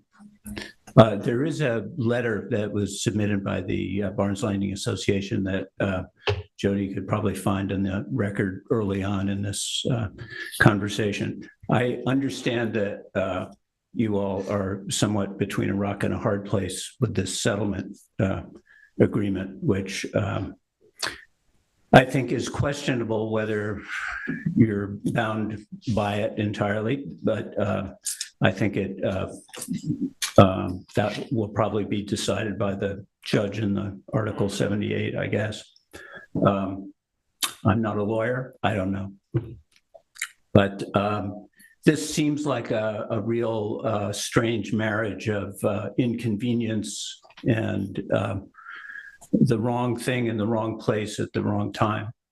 The technology that they're putting up, from what I understand, is going to be supplanted by 5G in a very short time. The reason that this is happening, I think, is that there is no systematic plan for wireless in the town. And that's why these weird locations are coming up. The church is, as far as I understand how churches work, it's a non-taxable property. And they're now in bed with one of the oldest and biggest corporations in the country. How does that work? Is that going to make the property taxable now? Is this a change of use? How is that working out? Visually, I think this is going to be a real sore thumb in this neighborhood for sure. There have been a number of artists in the community. It's still an artist community that is very active. And I think that the downsides of this project, starting from the visuals to the lack of coverage to the limitation on only one carrier, which probably they'll try and sell space to every other carrier once they get it up, which is what's happened in other locations. But I would urge you to stand by your original view of this project, which is that it's inappropriate for the place and visually for the neighborhood, and is a vast change of use for this small historic chapel. Thank you. Thanks. Next member of the public, please. Good evening to everyone. I'm Valerie Coster. I live at 463 Old Stone Highway, and my last name is spelled Coster. Thank you, Chairman Kramer and members of the board. I have a lot of handwritten notes here, but I'm going to start off by saying that this, for me and for my spouse, is all about personal. Business, absolutely none. And what I mean by that is cellular service is business. There's got to be a way for the town of East Hampton to figure out how to do this in a fair, appropriate, intelligent manner. We are living in a society of not macro, but micro. 5G technology has changed everything dramatically. Why we're looking at a 70-foot monopole is absurd. I'd like you to open your minds and your ears to what you're about to hear, please. This hearing is about 3 issues: a purported gap in AT&T's cell coverage, money, and greed. Let's start with a purported gap. AT&T claims there's a gap in service in the area of where St. Peter's Chapel is located at 465 Old Stone Highway, and it needs such tower to remedy a gap in AT&T's personal wireless service at this location. As a matter of public record, AT&T maintains an internet domain address of http://www.att.com. A copy of AT&T's coverage map for the area around 465 Old Stone Highway can be viewed on AT&T's website at https://www.att.com/maps/wireless-coverage-html. Here is a copy of such coverage map. The coverage map shows, based on AT&T's own data, that there is no significant coverage gap in AT&T's 4G service at this precise location or anywhere around it or in close proximity to it. This is a map. Everything in light blue is 4G service. Here's St. Peter's Chapel. Here's Red Dirt Road. I'll show it to the board as well, okay? Here's Neck Path, okay? Right here is the chapel. Absolutely zero significance of no coverage. 20 And seconds. everything in dark blue, 20 seconds. everything in dark blue is 5G that surrounds it. On this issue alone, the town board should deny any such application for a monopole, a campanile, or any other type of personal wireless service at St. Peter's Chapel. I'll come back for the next. Do you want to make please. that part of the record? It is part. Has that been submitted to the planning Yes. department? This has not, but this is. Well, if you wish to submit that to the planning board, the record's going to be closed for the public. I'm happy to submit this, understanding that AT&T has copyrights on their it's up stuff, to you. It's but up to this you. is for the purpose of, literally for constructive criticism and nothing else. Give us the website. Give it to you now? Yeah. Thank you. Thank you. Thank you.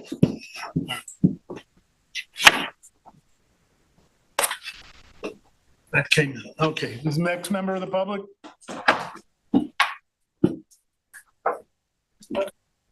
Good evening, David Buda, B-U-D-A, 6 Montgomery Avenue in the Springs.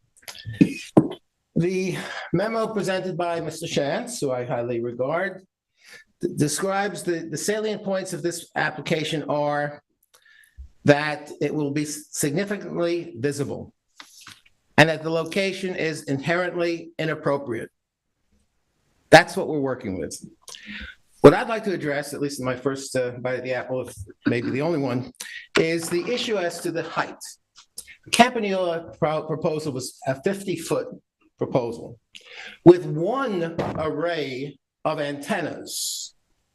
I've looked at those plans.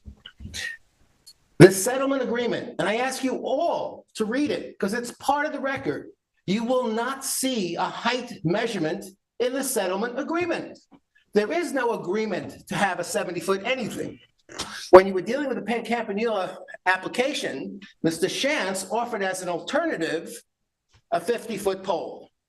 So although I don't live in the area, so all I'm going to really address is the difference in visibility and benefits from 50 feet versus 70. What they are proposing are 2 levels of arrays of 3 antennas each. Why? If you look at the technical documents submitted by their radio frequency expert, there's no reference whatsoever to the antennas at the 57-foot height, only the 67-foot height. What is that? Don't know. They're also proposing 4 levels of equipment. And by each level, antenna is 3. So when the notice says you're proposing 6 antennas, I think it's the 2 arrays, 3 antennas each. They're proposing either 18 or 12, depending on which document you read, remote heads or RRHs, and 3 surge arresters. This site, because of its sensitivity, visually, historically, and closeness to at least 3 immediately surrounding neighbors, cries out for what is feasible, a stealth monopole, not one that has all this stuff flush mounted and hanging out for all to see. If you look at your visual renderings, it's ugly as sin. I prefer much, if you have to have these cell phone antennas, use a stealth and monopole is the way to go. Well, of course, we have in the town at least one at 199 feet. We have one at 110 feet that's just been built for AT&T. 20 seconds. And as I drive by, go down 27, I see others that are in the 50 to 60-foot height. If it was a stealth monopole, you would not have as much visual impact. Also, tree clearance.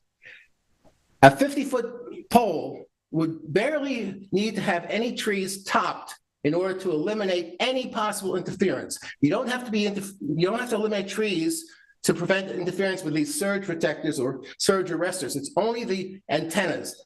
That's 3 If you have a study of the actual height of the trees that surround the location, I think you'll find that a little bit of clipping would give clearance for all of the antennas to function properly and give you a much better visual appearance. Thank you. Okay. Are there any other members of the public in the room tonight who wish to be heard? Okay. Matt, do we have anybody on the phone? Yes, you do. You have 3 callers holding. Very good. Are we ready to let them in? Yes, indeed, please. Okay. First caller will be 4 numbers 3595, and you are live. Please let us have your name, Hello, spell everybody. it.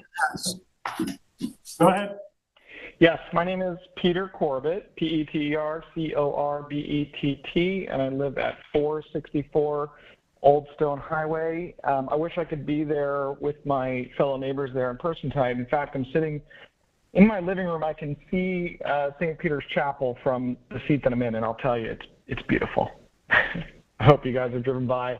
And when I see the renderings, my heart does sink. And I won't get too romantic about it, but what I will say is I moved to East Hampton due to the beauty of the place. I think many of you have probably done the same, and I think that this board specifically gets a lot of credit for that. You guys have to do the hard job saying no to all manner of things that people want to do, things that are much less ugly than this, and maybe more useful to more people. And so when I heard from my neighbors that this project was going to be built across the street from me, I was like, well, this is interesting. I have cell service, and literally I walk in my front yard and I have cell service. I know that one of my neighbors just showed a map of that. When I go behind my house in the driveway, I have cell service. The place I don't have cell service is in the house. The way that I'm calling you now is through Wi-Fi Assist. I'm sure many of you are aware of how that works. And I just wonder why we would allow this kind of project when there's emerging technology that would let us put $1,500 wideband Wi-Fi on the top of every power pole for $1,500, which would have the same radius of coverage as this pole. which is a half mile. Each of those Wi-Fi stations would have a half mile radius. I don't necessarily want to get into the lawsuit issue. I'm one of the parties to that. The New York State Court has ruled that my neighbors and I have a right to intervene in this agreement because, from what I understand, the town board is forcing the planning board to do something it doesn't want to do. You already rejected this, and in fact, in your last meeting stated we wouldn't approve this if we didn't have to. In fact, I don't think you have to. I hope you don't think you have to. I think you can continue to be brave as you have all these years to protect this place. And if you don't exhibit this bravery now, the next corporation is going to come along and twist your arm in some convoluted way at the suggestion of a town lawyer who doesn't know how to make a good deal for the neighborhood. So I just ask you to please continue your service to this town and to me and my neighbors in the way that you have all these years. It would be greatly appreciated. Please don't approve this tower. Thank you. Thank you. Thank you. Okay, Matt, can we have the next caller? You sure can. Next caller will be ending in 4954, and you are live. Caller, your name, please spell it, and your address. Caller? Caller? Going once? Twice? All right, Matt, if they come back in. Hello? Is that the call? Is that the caller? All right, Matt, go on to the next caller, please. Okay. I'm sorry. Last caller is 8256. You are live. Let's have your name, please, spell it, and your address. Caller? Hello, good evening. Hello? Yes, you're on. Can you hear me? Yes, okay, we can. Thank you so much. Great. Hi, my name is Sarah Couts. I am calling from Huntington, New York. I am a consultant for some of the residents who live adjacent to the structure and Please spell your name and let us have an address. Sure. It's my name is Sarah, S-A-R-A-H, Couts, K-A-U-T-Z, and my address is 1 Lloyd Lane, Lloyd Harbor, New York. Thank you. Go ahead. Sure. I began working with the neighbors on this project while I was still with Preservation Long Island as the preservation director. And so I've been working on this for maybe a year. And as part of that work with the community, one of the things I have been able to facilitate is a review for Section 106. And of course, as everybody knows, the FCC needs to give a license to operate any kind of telecommunications tower. And as part of those proceedings, which do not involve the town, this is, of course, a proceeding between the FCC and the applicant for that application to get a license to operate this tower. This structure is eligible for the National Register of Historic Places, which means that because the federal agency is involved, there must be a mitigation to avoid an adverse impact on this eligible property. And I just want to know, because sometimes it's confusing, eligibility for the purposes of compliance with Section 106 for a review involving a federal agency, eligibility for the National Register is the same as a listing on the National Register. They both hold the same weight. They both get the same amount of review. So where are we in that process? The FCC has not completed the review. There was a finding of an adverse impact, a significant adverse impact. And as I understand it, where we are with that process of review, in order for them to receive a license to operate the tower, they are working with the FCC and the New York State Historic Preservation Office to submit a revised plan that would mitigate the adverse impact. And that has not, as I understand it, happened yet. what will have to happen to complete this process of review for the FCC is a memorandum of agreement, and that has not happened. So I would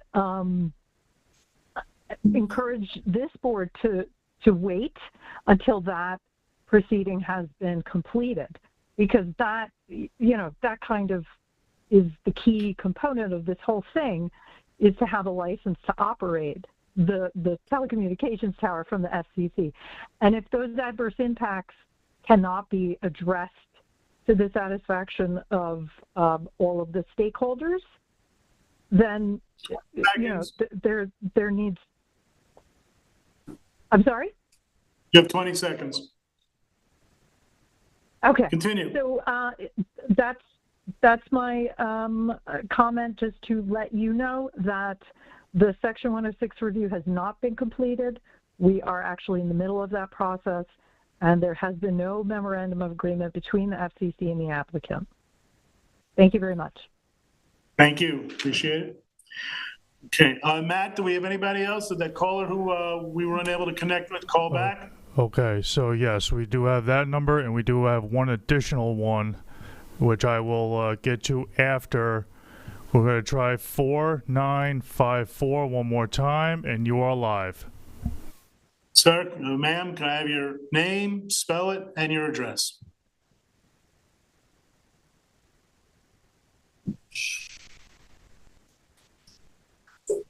All right, strike two. Matt, let's go to the next one. Okay, last caller for right now is last four. 2543. You are live. Please let us have your name. My name is Christopher Katsaros, last name Katsaros, and I live on Old Stone Highway. Go ahead. So I don't plug into these a lot, but I'm really confused on this process. You voted against their last plan, I think 2 years ago. They didn't like that, and then they sued you. You settled with them in an agreement that forces you to either approve this new plan or they get to build the Campanile. From my perspective, it feels like the precedent that you're sort of setting here is that the easiest way to get something approved in this town is to sue. I'm happy to yield back the rest of my time to someone who can explain this process to me, because I'm totally confused if I'm misunderstanding this. Is that it? Anything else? Well, if nobody wants to answer me, I'm happy to take the rest. Well, then I'm happy to take the next 90 seconds in silence for it to sink in how just silly this process is. It's your 3 minutes. However you wish to use it. We're not really going to sit in silence, right? I think we get the idea. Okay. If you have nothing else, I've made my point. we'll go on to this. Thank you. Okay. Thank you. All right, thank you. Matt, do we have anybody else? Okay, do you want to try the last number again? This will be the last one, the last go round. Last time. 4954. You are live. Can you hear me? Yes, let's have your name, spell it, and your address. Oh, please. great. My name is Charles Riggi, R-I-G-G-I, and I'm at 15 Shore Ridge in East Hampton, New York. It's interesting that at St. Peter's, which I attend, there is no cell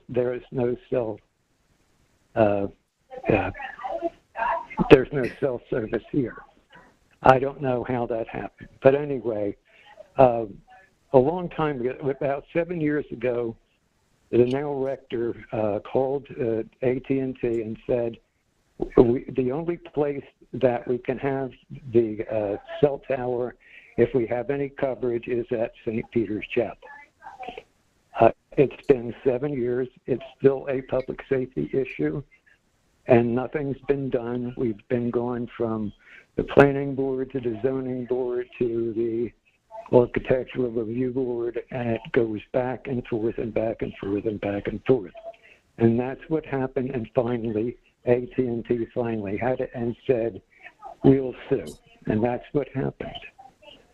But I can tell you, I'm a quarter of a mile away. I have no self-service. So it's been going on forever. And that's just what I have to say. Thank you very much. Matt, do we have anybody else on the phone? Thank you, sir. Matt, do we have anybody else on the phone? You have 0 additional callers. Thank you. Thank you. If there are any members of the public who are in the audience who wish to speak again, I'd like you to please go in the order in which you were previously at the podium.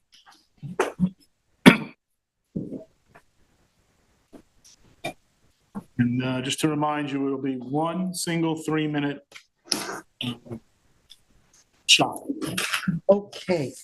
Let's see, I left off at the part with emphasis, we care about our neighbors. I've heard people present the scenario of falling in their driveway and not being able to contact emergency services. This is not the answer. The cell tower will help you only if you are an AT&T customer, and according to a service map on AT&T's own website, we currently have full 4G coverage in this area. Of course, I want a neighbor or myself to be able to obtain services in case of emergencies. In the meantime, those scenarios of what if I fall in my driveway are hypothetical situations. Our very real non-hypothetical situation is this. This is the current view from our back deck. You can see the chapel is right here, 30 feet is the tower. This will be our view once the monopole is erected.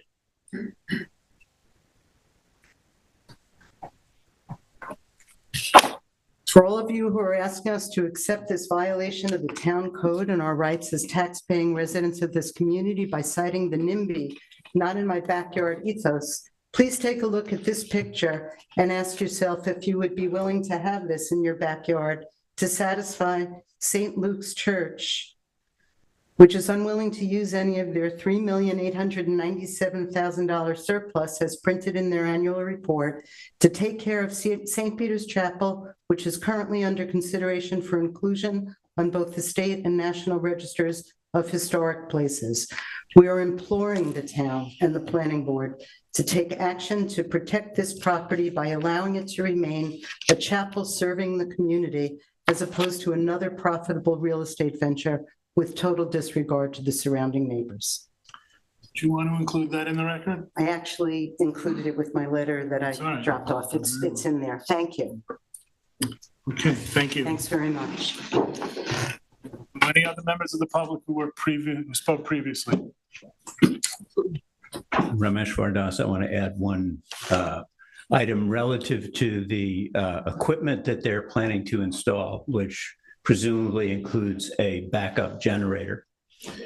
The planning department and the planning board and the town have gone to great lengths to preserve the wetlands in what was originally that Chapel Hill subdivision, which Valerie lives in, I believe. And that wetland system goes all the way through the Bell Estate to Fresh Pond.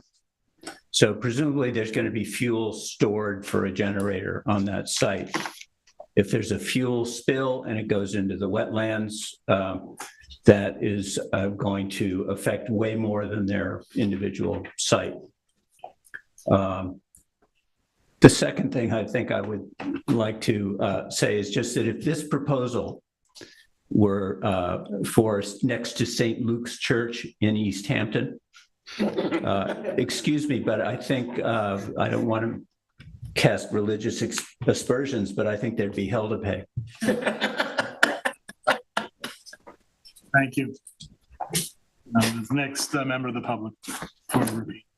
Hi, I'm Valerie Coster. I'm back again. Thank you very much. So I spoke about my first issue, which was the gap.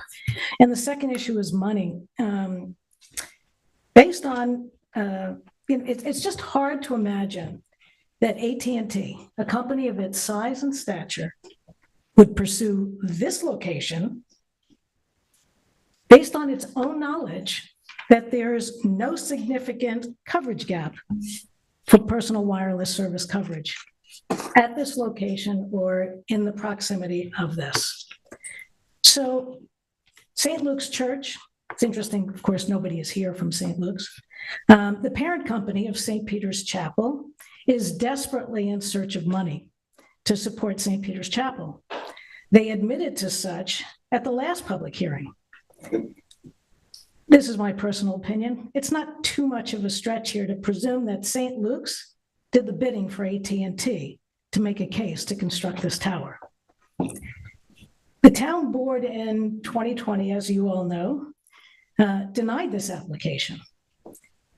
To add insult to injury, AT&T, probably because they were a little pissed off that it had been taking so long to get through this, they sued the town board. And the board, in concert with their outside legal counsel, enter into a settlement agreement with AT&T. My personal opinion, this is an illegal settlement, as there was no public hearing. Funny how we had to have public hearings on everything else, but everybody makes a decision with settlement and there's no public hearing. Money talks. The town of East Hampton caves, and St. Peter's Chapel is desecrated, along with the Bucolic Springs neighborhood, home to so many artists and writers, which gives worldwide recognition to the town of East Hampton. I think this is shame on us. Greed, every person, those at St. Luke's, town of East Hampton, outside council, everybody, community, myself, my spouse, our neighbors, everybody needs to put on their big pants and find a way to support St. Peter's Chapel. Karen spoke of the surplus. Read it for yourselves. $3.8 million of surplus. How much did St. Luke's in 21, 22? How much money did they put out to the community in donations? $9,000. I'd like to speak about our efforts, mine, my spouse, and our neighbors across the street. 20 seconds. Here's what we did. I do volunteer work for the Springs Food Pantry. They're in desperate need of money. So what did we do? We held a fundraiser. Karen made art. We invited the community. And then our neighbors across the way opened their home, their property. They did the same thing. And collectively, 2 simple events last summer, we raised $50,000 for the food pantry. Thank you very much for your time. I highly ask that you do not allow St. Peter's Chapel or this beautiful Bucolic Springs neighborhood to be desecrated. Thank you for your time. Are there any other members of the public who wish to who've spoken previously? 3 minutes. Thank you again. David Buda, B-U-D-A. And I do want to submit something to you when I'm finished. In addition to the consultant telling you tonight that the Section 106 FEC proceeding is pending and the outcome of that may be something you need to take into consideration and perhaps hold off making a decision until that is known. You also should be aware, if you're not, so I'll just say it for the record, the settlement that is driving this whole process and making it a very extremely expedient process, that settlement itself is up in the air. Why do I say that? If you don't know, the federal court case in which that settlement came out of, the neighbors filed a motion to intervene. That motion was referred to the magistrate. The magistrate entered a report and recommendation on December the 1st, recommending that intervention by the neighbors be granted. Thereafter, AT&T's representative, it's actually Singular Wireless, PCS LLC, submitted their objection to the report and recommendations, and replies have been submitted. Last action by the federal court was on January the 13th. This is the PACER, the federal court access, public access record of the history of the litigation.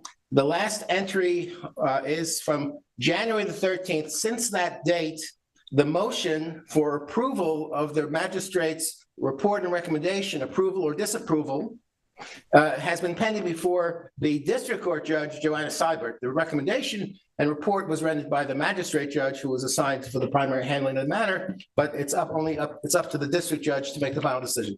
I checked today, this printout, which I'm going to give you, is from February the 26th. I checked today, there have been no further entries. So that matter is also up in the air. And to the extent that the district court judge might, I don't know what the appropriate term is, agree with the magistrate and order the intervention, the whole status of the settlement agreement will perhaps be reevaluated and maybe rendered nugatory, as they say. Thank you. Thank you.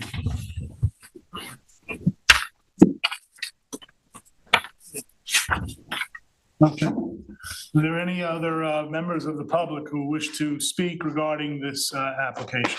All right, hearing none. Randy? Excuse me, Mr. Chairman. Yes? I'm sorry. Thank you, Matt. Yeah, we have one callback and we have one new phone call. Which one would you like to take first? Let's do the callback. Okay, the first caller calling back is 3595. You are live. Hi, this is Peter Corbett again from 464 Old Stone Highway. God, everyone's taking second bites of the apple, and I just got a hankering for an apple. So here we are. I'll be quick, I hope. I just wanted to point out in this new rendering that I was seeing for the first time this evening, it's displacing parking.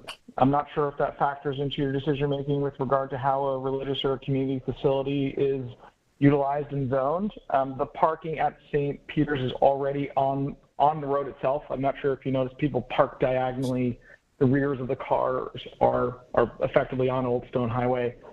If there's a gate put there, you're actually technically displacing, I believe it's 2 handicap parking spots. So in the least, a parking plan should be reviewed, should be submitted. I don't think I've seen any of that in the description. So I could be wrong if I'm looking at this image here. Maybe that handicap spot remains.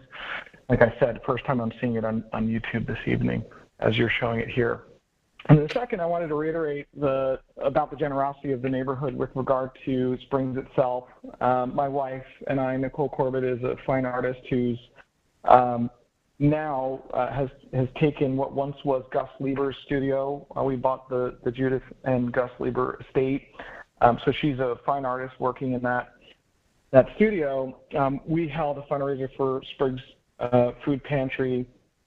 And we would be, and actually I reached out to Reverend, I believe it's Dennis of St. Luke's, saying we would be willing as a neighborhood to raise any and all funds necessary to maintain St. Luke's so that you don't need the revenue as you propose that you need it for maintaining the chapel. My understanding from their annual reports is that the maintenance is $1,200 a year. I want to reiterate, this neighborhood would be incredibly happy to raise money, make this a year-round facility for the whole neighborhood to use. We can do arts programming. The religious programming can obviously continue in the way that it does, which is Saturdays in the summer. This is an underutilized asset in that regard. This pole itself has no bearing whatsoever on the historic nature of the property, as you're hearing. In fact, it's an affront to it. So thank you for allowing me to have a second bite of the apple. Thank you very much. All right. Matt, we have one more caller, you say? Yes, we do. I will unmute them right now. Last 4 is 7877. You are live. Hi, it's Cray Van Sickle, Vansickle. I live in Springs on Talmadge Farm Lane. These cell towers are such a scourge in these amazing areas when they're so visible. I just wanted to, say that this one and any of the towers that are even not that visible, like the one on Crandall Street, are vehemently opposed by the neighbors. And it frequently comes down to money. I think that's what it's coming down to at this firehouse, and it's coming down to at the chapel here, is that they want to raise money. And I think that having alternative ways to find the funding for these, community resources is the appropriate way to go, not to go and cave to big corporations to ram these big industrial things down the throat of the neighborhood. And they're just horrifying. So that's what I wanted to say. Thank you very much. Hey, Matt, we don't have anybody else? And you have 0 additional callers, Sam. Thank you. Thank you very much. And nobody else in the audience wishes to speak? The applicant, you have your opportunity if you'd like to respond.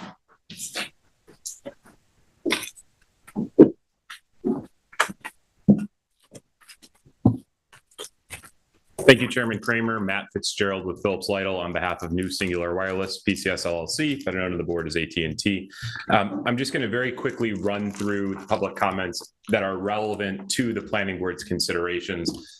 What I'll lead off with is the discussion of the settlement agreement is not. To the extent that the board has questions regarding the settlement agreement, of course, the board is capably represented by counsel, and you're able to ask those questions.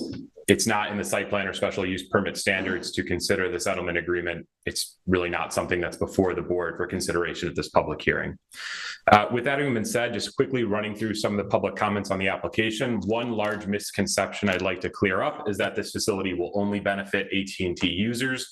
That's not true in at least 2 respects. One is that the facility will also support FirstNet, the First Network Responder Authority, that AT&T in partnership with the federal government and all 50 states is the sole provider of. And for more information on that, I would direct the board's attention to our cover letter with the application that has the information on FirstNet. In addition, individuals who are not AT&T subscribers but still wish to dial 911, anyone who's ever picked up a cell phone that doesn't have a SIM card in it and isn't subscribed for a plan knows that you can still dial 911 on that phone. The same is true here. Individuals will be able to access emergency services even if they're not AT&T subscribers. There was a reference to a misrepresentation to the height of the campanile. This was a reference to a submission that was made in 2019 or 2020. There was kind of a DIY photo simulation that was submitted that purported to rebut the photo simulation that had been submitted in 2016 or 2017.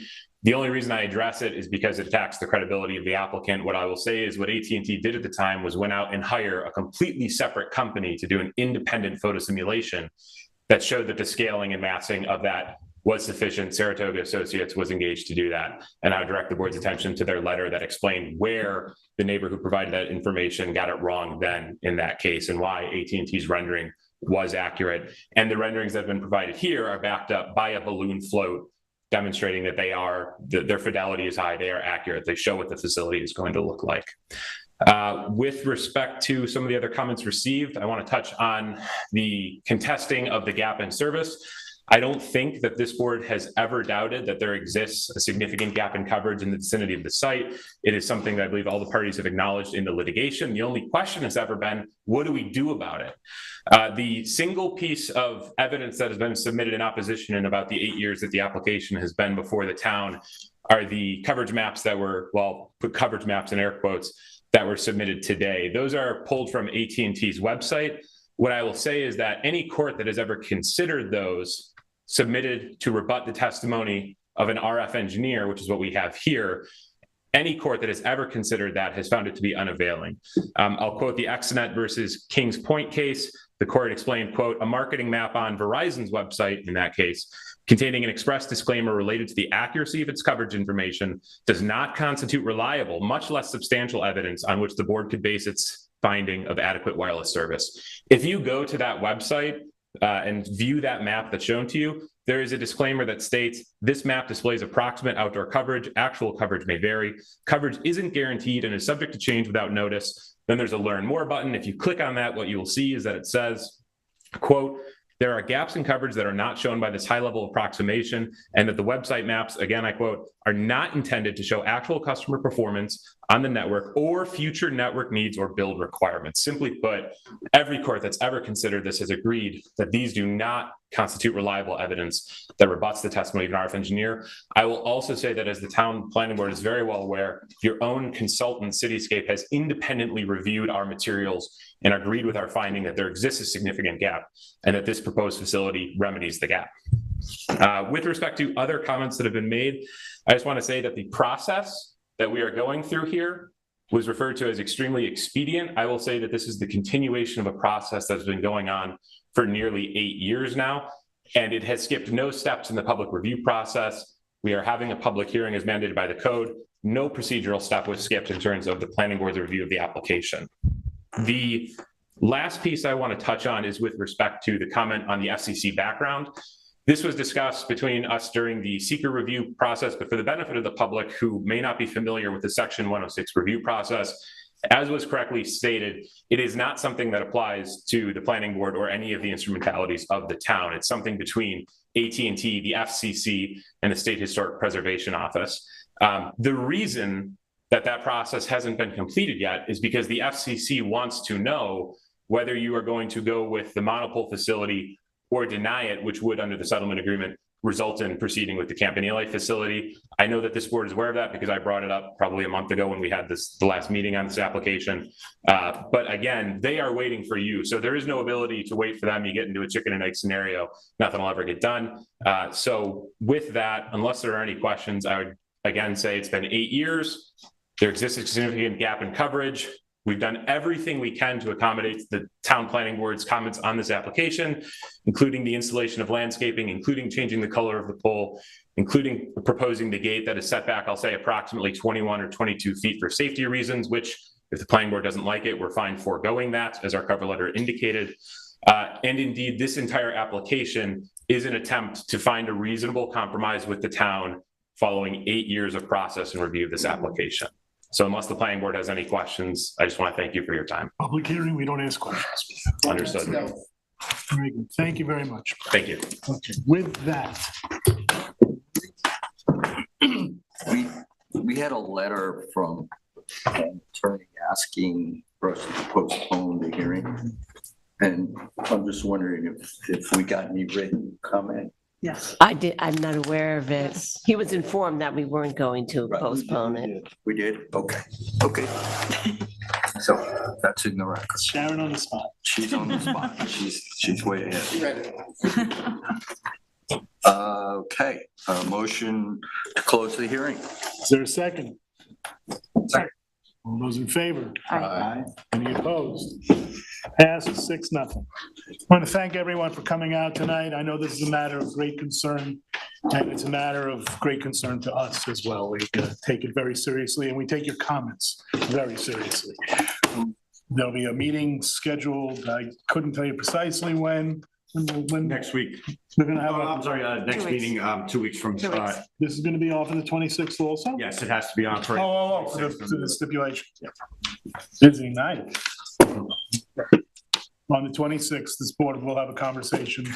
There'll be a wrap-up memo that will be available, Friday before the meeting? That's correct. It'll be available on the town's website for the town clerk and agendas and minutes. You'll find it there. And then we will have a conversation in which these comments, among other things, will be discussed by this board. Again, thank you all for your patience. Thank you all for coming out. And it is something that we take very seriously. So thank you. All right, well, we have 2 matters left. One is the, as if we didn't have enough cell towers tonight. We'll do the Elite Towers Springs Fire Department preliminary. This is a preliminary application by the Springs Fire Department.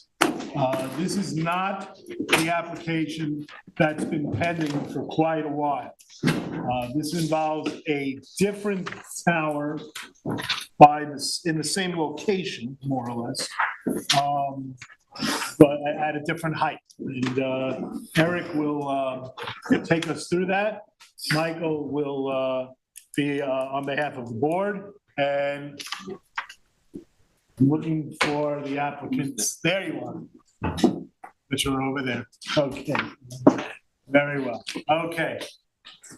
Yep. Take it away, Aaron. Okay, so this is a preliminary site plan application to construct a 150-foot tall stealth monopole, as well as a roughly 2,100 square foot equipment compound, and also to remove an existing 150-foot tall stealth monopole. You can see the location of the property in the town here, right in the heart of Springs. which contains a roughly 11,000 square foot firehouse building and other accessory structures for the Springs Fire Department. It's zoned NB neighborhood business and situated on Fort Pond Boulevard. I will then zoom in for you to the property. It's not terribly clear from this aerial, but you can see the shadow of the existing 150-foot tall monopole to the rear of the property. So I'll jump to the submitted plans in a second. But basically, this is a preliminary site plan, which is a one-time review by the planning board, basically to review the general concept proposed and the general layout. So as the chairman mentioned, the subject property is currently the subject of an active application to construct a 180-foot tall monopole roughly near the center of the property. That application also proposed equipment for the East Hampton Police Department and Springs Fire Department, along with wireless equipment. Basically, and they were also proposing to remove that existing 150-foot tall stealth monopole. We do note, though, that the town of East Hampton has no plans to put emergency services communication equipment for the police department on that tower, that being the one of the subject of the concurrent application, the 180-foot tall tower. The town has already agreed to move that equipment to Camp Blue Bay, a site which is soon to be under construction, was approved for a new 180-foot tall monopole. So the existing 150-foot tall stealth monopole was the subject of the decision by the ZBA in 2015. The tower was built without site plan approval, and basically the ZBA ultimately ruled that site plan approval was required.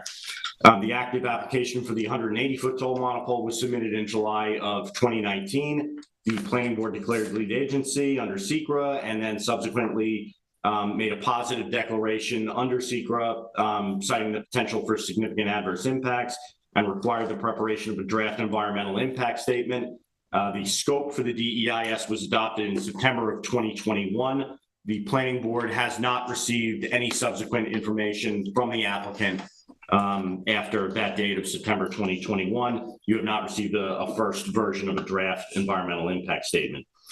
At this time, Elite Towers and the Springs Fire Department, as applicants, propose a new 150-foot tall stealth monopole with ground level equipment as an alternative to that application. Should the planning board prefer the currently proposed project, that being this one, then a formal site, this one being the 150-foot centrally located tower, then a formal site plan application should be submitted and the other applications should be withdrawn. So basically what I want to do now, just to help you out here, is show you this proposal, which that last overhead was a little bit difficult to see, but basically this is, you can see here the existing pole is shown in the background here. Should maybe go to, no, I guess that was the best one. Yeah, okay, so that's heading from Fort Pond Boulevard. The existing pole is shown in the background to be removed. Basically what's being proposed is an identical pole, 150 feet in height, stealth in design, which means that all the equipment is located in the interior of the structure. There are no arm mounts. Basically, I just want to go back quickly to this overhead. What you see in this this circle that is around the pole, which you see is basically proposed in the center of the property.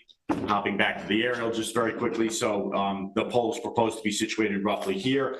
That circle demonstrates that the pole would meet all of the fall zone requirements, meaning that none of the property lines are within a horizontal distance equal to the vertical height.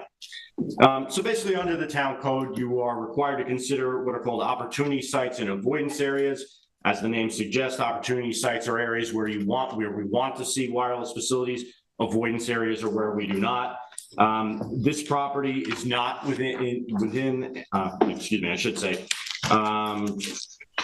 Well, I was going to get this at the end, but I'll say it now. Subject property is situated within northeastern Springs in an area known to be a coverage gap for wireless service. Additionally, it's situated in one of the small areas of commercial zoning within the hamlet of Springs and on a property which contains an active firehouse. As such, it is an ideal location for a new personal wireless service facility, although it does not expressly meet any of the criteria for an opportunity site. That being said, moving on to avoidance area criteria. And again, in the memorandum, it lists verbatim both the opportunity site and avoidance area criteria. It does not meet any of the criteria for an avoidance area. However, part of that is part of the avoidance area criteria says if you're within 500 feet of of certain areas that are identified for their importance, that includes, among others, the flood hazard overlay district. We don't want new poles in flood zones. The Harbor Protection Overlay District, the Springs Historic District, the Pollock Krasner House, and a scenic area of statewide significance would all qualify as avoidance areas. You would have to be within 500 feet of such location. The nearest property boundary for this site is 800 feet away. And in fact, where the pole is proposed is greater than 1,000 feet away from the boundaries of any of those districts or locations. So it does not meet any of the avoidance area criteria. Also, as I mentioned, it doesn't require any variances from fall zone requirements. And it appears that all the applicable dimensional regulations other than fall zone can be met. The location of the tower as shown on the plans would displace 2 parking spaces, but that's, as you can see on this aerial, that's an easy situation to remedy. So again, this is a preliminary site plan, a one-time review. The applicants are offering this as an alternative to the other active application of a 180-foot pole. In the scope that was adopted by the board, this was in fact basically identical to one of the alternatives that was required to be prepared, a 150-foot pole centrally located on the property, which would not need any variances from the fall zone requirements. So basically, the planning board should discuss this alternative. The planning department supports the proposed 150-foot stealth monopole, in particular as an alternative to the proposed 180-foot non-stealth monopole, for the specific reasons that the 150-foot tall height, as opposed to 180, obviates the need for any fall zone variances. Also, the reduced height should result in reduced visibility from surrounding residential and scenic areas. And then also this stealth monopole design with antennas and equipment mounted inside the primary support structure as opposed to on exterior mounted arms will be less conspicuous. However, as noted, the subject property is within relatively close proximity to a number of areas which would meet avoidance area criteria, as well as numerous adjacent residences. Therefore, upon formal site plan application, extensive visual rendering should be provided. These are a requirement of the town code. So basically, in summary, the planning department supports this in principle. We do know there's a coverage gap in Eastern Springs. This would help alleviate it. There are a few properties in the area that are more proper for a new facility. And this redesign reduces the overall visibility of a primary support structure and does not require variances under the town code. So I will switch over to the renderings. Eric, did you say there are few or there are a few? I'm sorry? Just now, you said there are few properties or a few properties? That alternative sites. As alternative sites. Yeah, well, I think what I was getting at was there are a few that would be better, but I mean, I wanted to make sure I was hearing it correct. Yeah. You know, essentially, you have an active, public use, on the property.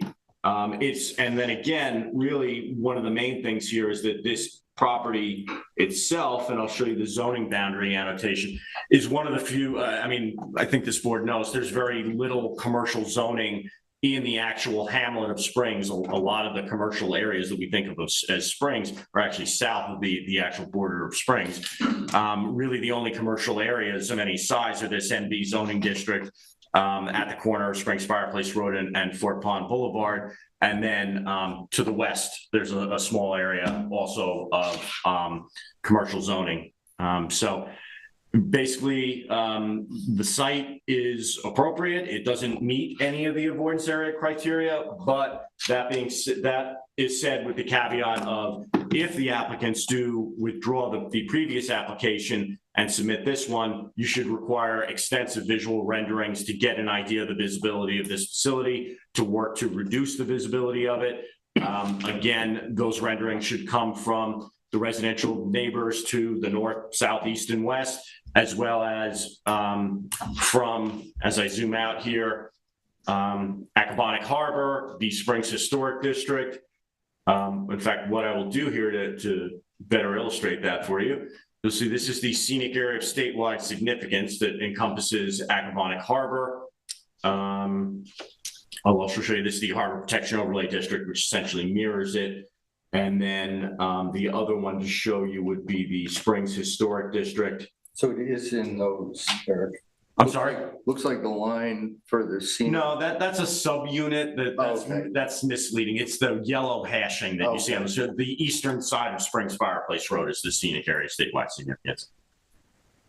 And again, under the avoidance area criteria, that's the property being within 500 feet. The nearest property boundary here is about 800 feet away. The actual tower location would be greater than 1,000 feet away. So it is outside of that area, but it is close. That's a consideration that the board should make. I just, is it with the tower going up in the Girl Scout camp, is this one necessary? Yes. It is. Okay. Something in Eastern Springs is absolutely necessary. Okay. If they wanted to add additional carriers, would they have to be inside the pole? Yes. Yeah, the design of those stealth monopoles is such that you cannot really exterior mount any equipment of any size, including panel antennas. They're designed, and if I go back to the rendering here, you'll see they allude to it here, although again, this is a preliminary submission and site plan application, so they haven't given full information. But you'll see this, the gray indications here are basically different layers of panel antennas. Generally, with these types of stealth monopoles, a carrier will occupy 2 of those sectors, or each sector kind of comes in 2 different areas, and then they'll go down the pole. So conceivably, this will carry could have at least 2 carriers, maybe 3. So the existing monopole is a concealed stealth. Yes. Yeah, what they're proposing is basically identical to the existing pole. And in fact, I made a mention of it in the report that it wasn't totally clear if they were proposing to actually remove the existing pole or relocate it on site, because basically what they're proposing is identical to what's existing. Obviously, the benefit, though, of what's being proposed now is relocating where, hopefully you can kind of see my cursor here, relocating it from this corner where it would need multiple variances being over the property lines of residential properties to the center of the property where no such relief would be needed. Also, not only does that obviate the need for relief, it also reduces the visibility of that pole from the surrounding properties. What's the status of the current application? It is technically active. However, as I mentioned, the applicants have not submitted anything to the planning board since September of 2021. Basically, is that the last time it was before the board? Yes. Yeah. You adopted the scope, which is basically almost like a table of contents for the environmental impact statement. It's then on the onus is then on the applicants to go out and prepare that document, submit it to the planning board, and begin the process of refining that document. That has not occurred. Basically, this board has been waiting on the applicants to submit that document since September 1st of 2021. Do we have any information about what happens if the poles, let's say 130, 100, 80? I mean, I'd be interested in knowing what is the coverage at these lower levels. It's certainly something that you would likely and possibly ask for in a formal application. I think at this point, they have not withdrawn the previous application. They've submitted this preliminary one-time review just to sort of gauge the board's temperature on that alternative. Okay. All right, let's hear from the applicant. Thank you. Good evening. Greg Alvarez, I'm on a law group here on behalf of Elite Towers and Springs Fire Department. Largely, I will defer to Mr. Shant's analysis of what we're proposing here.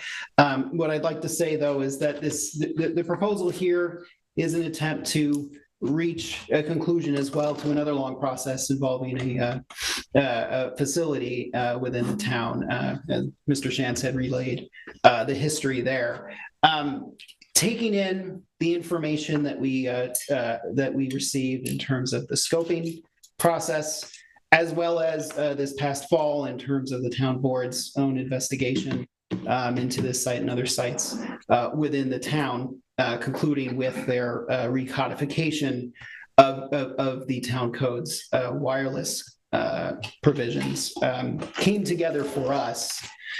And in further consultation to see if, from a process perspective, the approach here, at least in our eyes, definitely seems to be that this withdrawal, refile proposal as a viable option to again reach the conclusion of this process. The proposal here is intended to incorporate what the scoping had already proposed and what the GIS was to accomplish. And so the intention here was to receive your feedback on this new proposal and perhaps take that and then apply it in the fashion that we're proposing by refiling to perhaps obviate the need for that GIS process. I will say that in the intervening time, there has been work that has taken place in terms of how to address the scoping, but with the fortuitiveness of the fall discussions, I think we've seen another path here. And so with that, that's why we come here to present this application tonight. You use the magic word withdrawal. So is this entire application posited on the idea that still pending, with nothing happening since September 21, will be withdrawn? And if so, when? Right. So subject to this discussion, I think we can withdraw in short order in terms of the response. Lawyerly response. But with the intention to refile and provide all of the information that we've talked about in terms of heights, in terms of visuals, so that all of that information is before you as part of a formal application. Okay, because it's been, like I said, it's been looming since it has, and we do admit that. But I think, we're hoping that with this proposal, that this would provide us a more streamlined approach to reach that conclusion that we're looking for. I'll also say that we did attempt to try to put together some visuals, but I don't think that necessarily would be part of this discussion tonight. What we did was to try to modify some of those visuals you had previously seen, try to take off some of the height, but we're going to go out there again anyway and remeasure and make sure that the visuals, and we'll want to obviously consultation with the planning department, make sure we get all of the vantage points that would be requested. Very good. So let's do the application. The discussion. Yes. I don't have much. I would like to speak. All right, you represent neighbors. You represent. We'll hear from the public after the board's conversation. All right. So, Mike, was there anything else? That's all for the moment. Thank you. Very good, Mike. I had a question for him. Well, let's let Michael. The technical questions based on what he was. You're clarifying that what your proposal includes a withdrawal of the 180 foot and a relocation of the 150? That's correct. And that was another question within Mr. Shanz's report. As of right now, it would probably be a relocation, but that would, I think, be subject to as we work through the process. But it would have the same look. Or a takedown? In other words, you're proposing one tower on the site. That's correct. Yeah, it would just be a move about 175 feet inward on the property. That's the proposal. So while you're here, Michael, go. Are you going to trash the existing 150-foot tower, or just move it to the center of the site? That's still subject to final resolution. But I think if it is in sufficient shape and can be relocated and secured properly, the intention would just be to move the pole to the new location. Okay. So many of my concerns or questions have kind of been For the answered existing pole already. to the location, sorry. Right. I mean,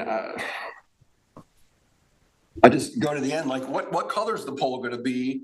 What screening will there be? What will be the backup power on for the generator?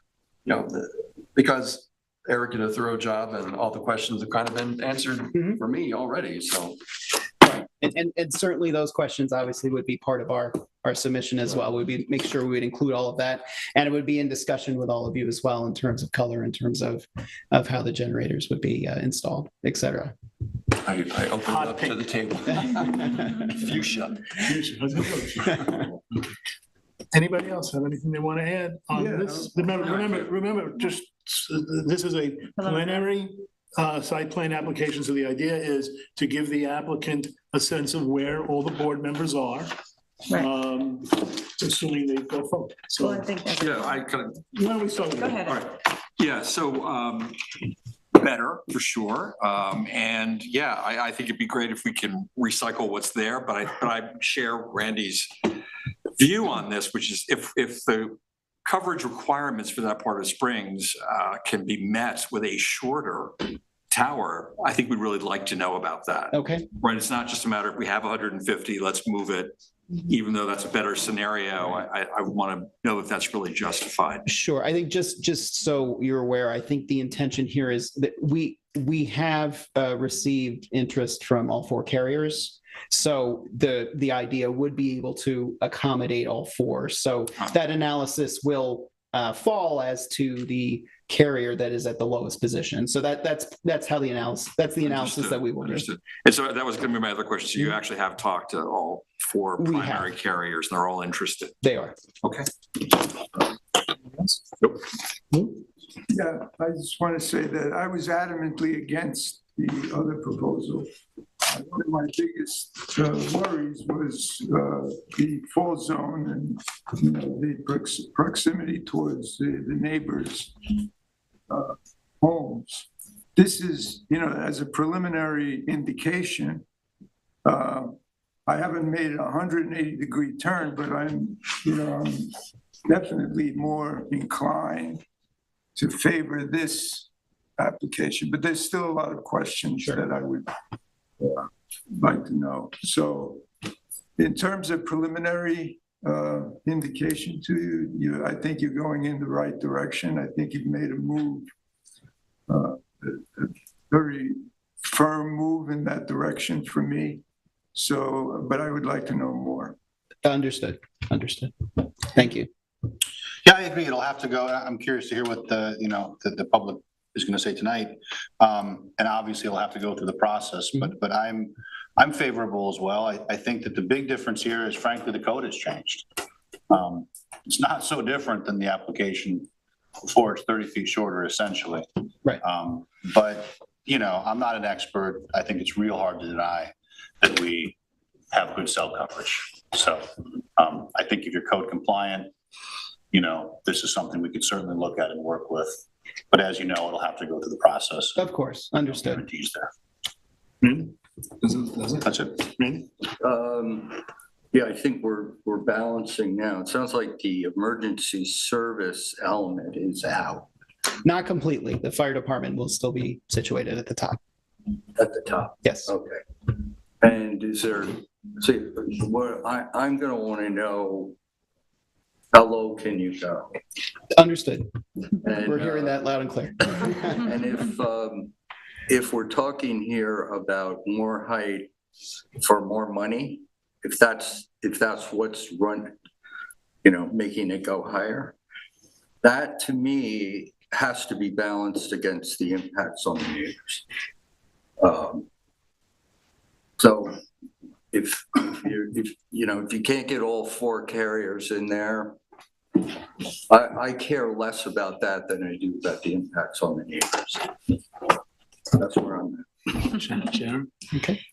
Yeah, no, just to give you, I think this is definitely a better proposal than what you had. But like everybody said, obviously we want to see the numbers and what the coverage. And we also now have that Girl Scout camp maybe coming towards you. So maybe you don't need the height for the rest of the way. So that's the kind of stuff I want to know. Of course, yeah. I'd associate myself with all the comments in terms of reducing the height. I think Ian hit it, the main point, which is you're benefiting from a change in the law. And great, I'm glad for that. Because we've been, for certainly since September of 2021, this board and the town has been the subject of what I think is unwarranted criticism that this application was sitting. And it wasn't. The ball was in the applicant's court. We will admit to that, yes. Okay, well, I'm glad to hear that. And I'm glad that the change in the law has now allowed the applicant to move forward. I look forward to a prompt withdrawal of the pending application and, bring it on. Hot pink, whatever color. I'm teasing. But, let's move forward with it on this basis. Okay. Member of the public, Mr. Whalen? Can I say one thing really quick? Sure. Sorry.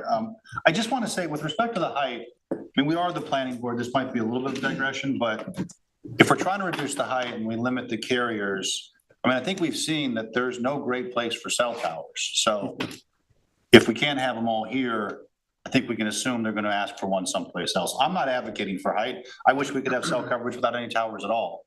But I think as a planning board with a longer term view, I'm not saying I have a stance on this, but certainly we should consider that every carrier is going to want coverage. And if that's part of the calculation here, I think that it'll be involved. Well, the question is, I think, do you need 150 feet to get every carrier? I understand. I just think that as the applicant indicated, that one of the reasons they want that height is they're going to go to the lowest.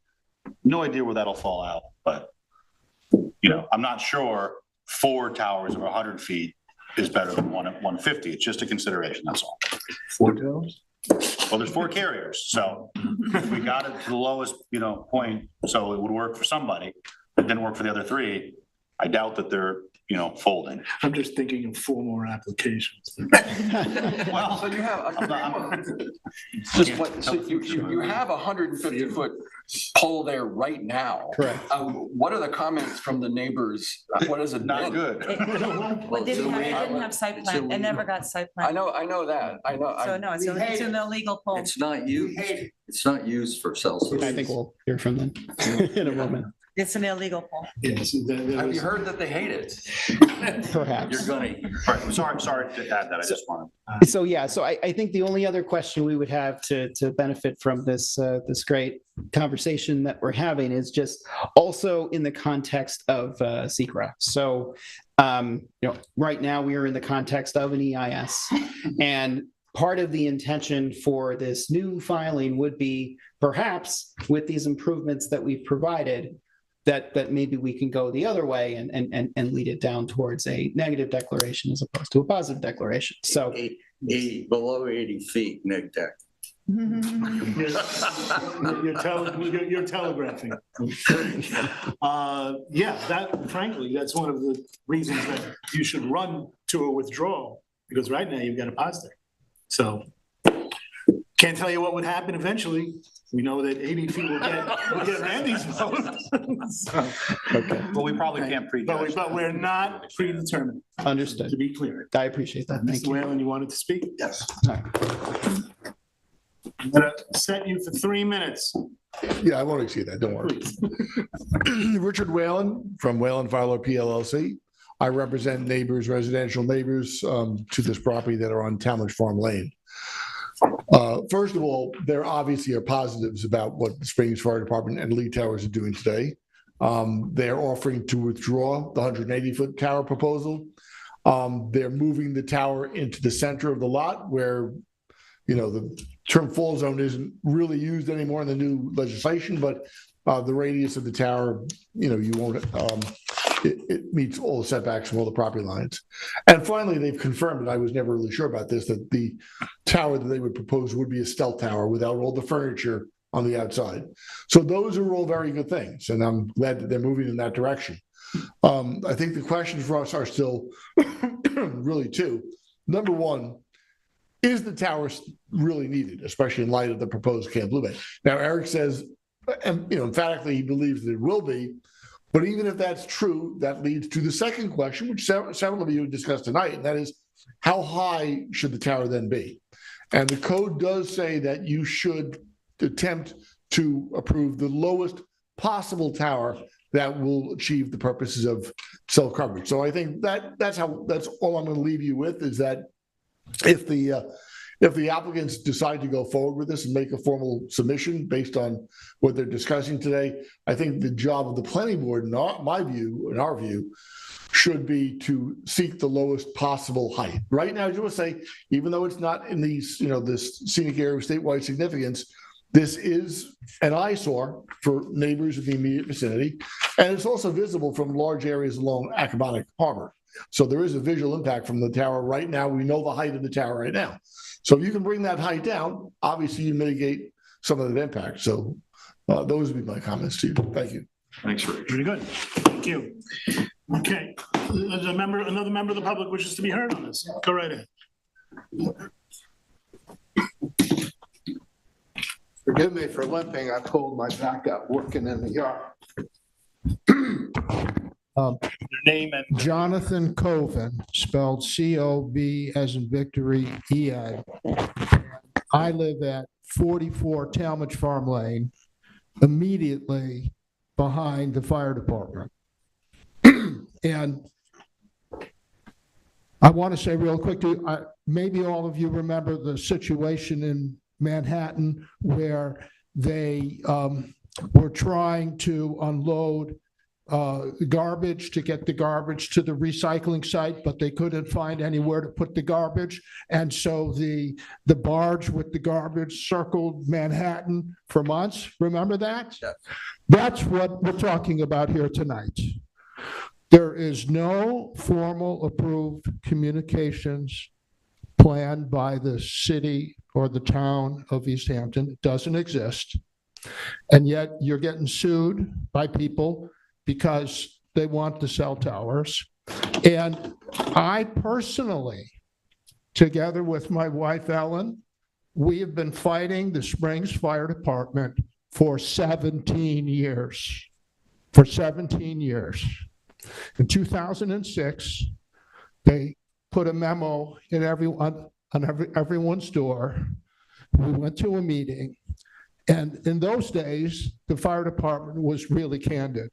They said, this is a revenue raiser for us, and I organized a neighborhood, and the elite tower guy was lucky to get out of there without being tarred and feathered.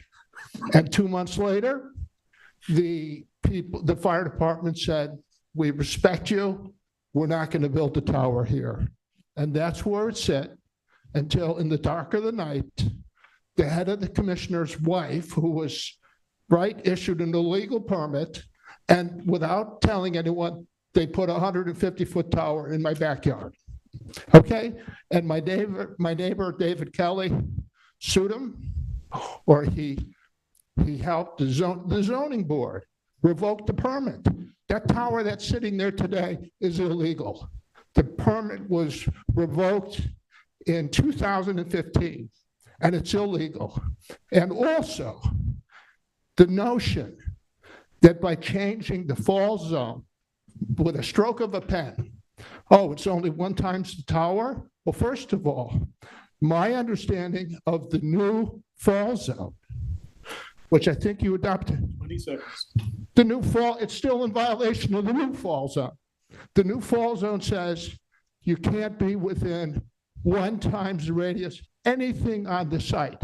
The building itself is right next door to the tower and the place of public gathering, the picnic grounds that are rented out to people or where they have their parties is right next to the tower. It's totally not the facts that this thing requires a variance even as they're proposing it, okay? And they ran the Crandall Street people, ran you out of town. We've been fighting this thing for 17 years.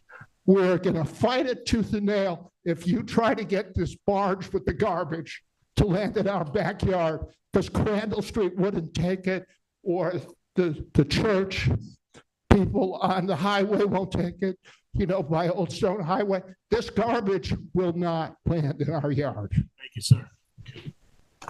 Any other members of the public who would like to be heard at this moment? I'll pass. Yeah. He's still not on. Quite literally.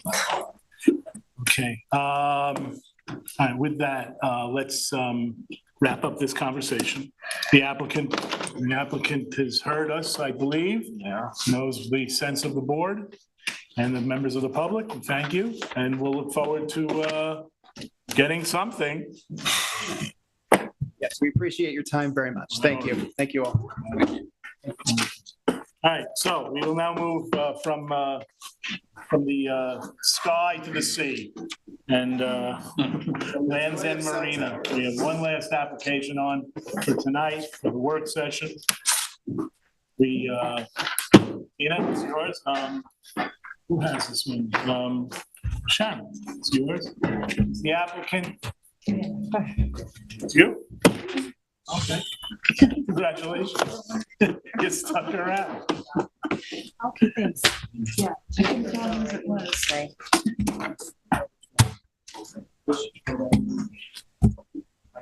Okay. We're gonna, would you take it? Do us a favor, take it outside, Rick, take it outside. Good evening, I'm just getting set up here, give me 1 minute. Let me just see. Let me write down. Sorry, you're gonna have to take it outside. Eric, what screen do you have in the meeting? What screen do you have in the meeting? Here, sorry. Okay. Yeah. Okay. No, I'll just be here, I just don't know what. No, Yeah, that's not it. Is Tina gonna be the acting director? Tina's gonna be a one-woman show. That's all you got, so I hope you enjoy. I think a raise is in order. I think a few. First it's 80. Is it? Okay. So this is the application for Land's End Marina. It's a site plan and special permit.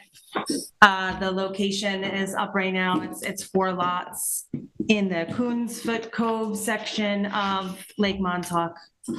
I am going to zoom out just so you can see where it is a little bit better. And then we'll go to the site plan. It's very slow. It's also tired. So you can see the inlets up here. So you're pretty close. And it's in this kind of cove, kind of constricted area in the southern portion here. So the site plan, I will switch to now. Site plan. The site plan, okay. So the application is for a site plan and special permit. There are several components. I'll walk you through the big ones. Just to give you a bit of background, this application has been seen by the board historically several times with several years in between each of the visits. 2008, 2013, 2016, and 2020 was the last review. So where there's been previous comments, I've tried to work them into the memo, and I'll summarize how they were responded to briefly. This is the current site layout. This is a new IA or the OWTS system, going to be right along Westlake Drive. A site driveway with some grass parking in the front of the lot, a 2-story bathhouse, 1st floor bathroom, 2nd floor office space, then a crushed quartz gravel parking area where new drainage is going to be installed, a dumpster with a fence, a freezer area right here, and then an extended dock area further into the navigable area of Coonsfoot Cove. The existing dock ends around here, and it will be extending out into the cove.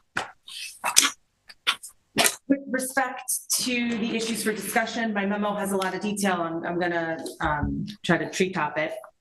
With respect to the number of slips, at the last planning board meeting, the applicant was asked to reduce the number of slips. The number has been reduced from 53 to 49. It's not clear, based on what was submitted, how that reduction was achieved, so we'd like to hear from the applicant about that. I found in the files that the older applications had 27 existing slips. The one we received now is labeling 23. So we'd like some information on that. Regarding the details of dock construction, this was a question we asked. This is a zoning board of appeals issue for the most part. We just referred the applicants to where they can find the information in the code. The board is that board is going to be very interested in environmental impacts of the materials and the methods of construction and such. Regarding navigation, this was a comment that was made during the last meeting. We wanted to be comfortable that no dredging would be required to facilitate potentially larger boats, especially out here at the end of the marina.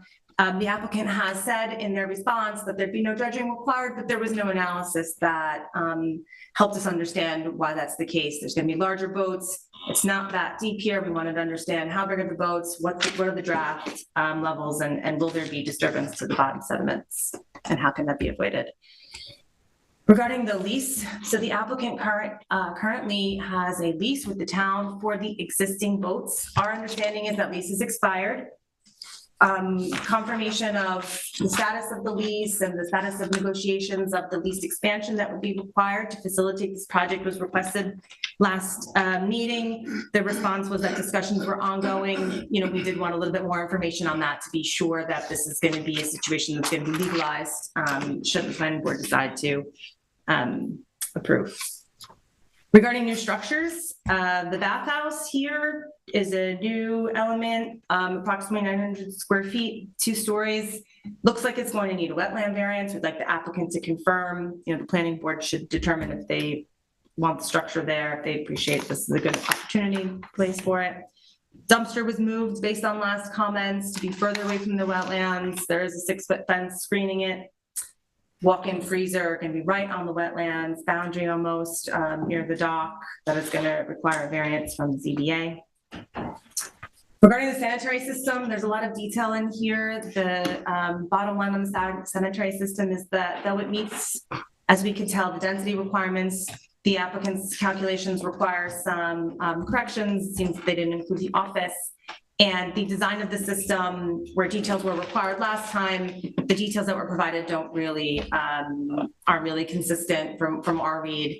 They've got the groundwater labeled as elevation 1 here, but from the test borings, it's elevation 5.4. So we'd like those discrepancies resolved, and we were asked for the detailed drawings. This is not to scale, so we'd like to make sure that it meets the HPOD regulations, since this is located in the HPOD district.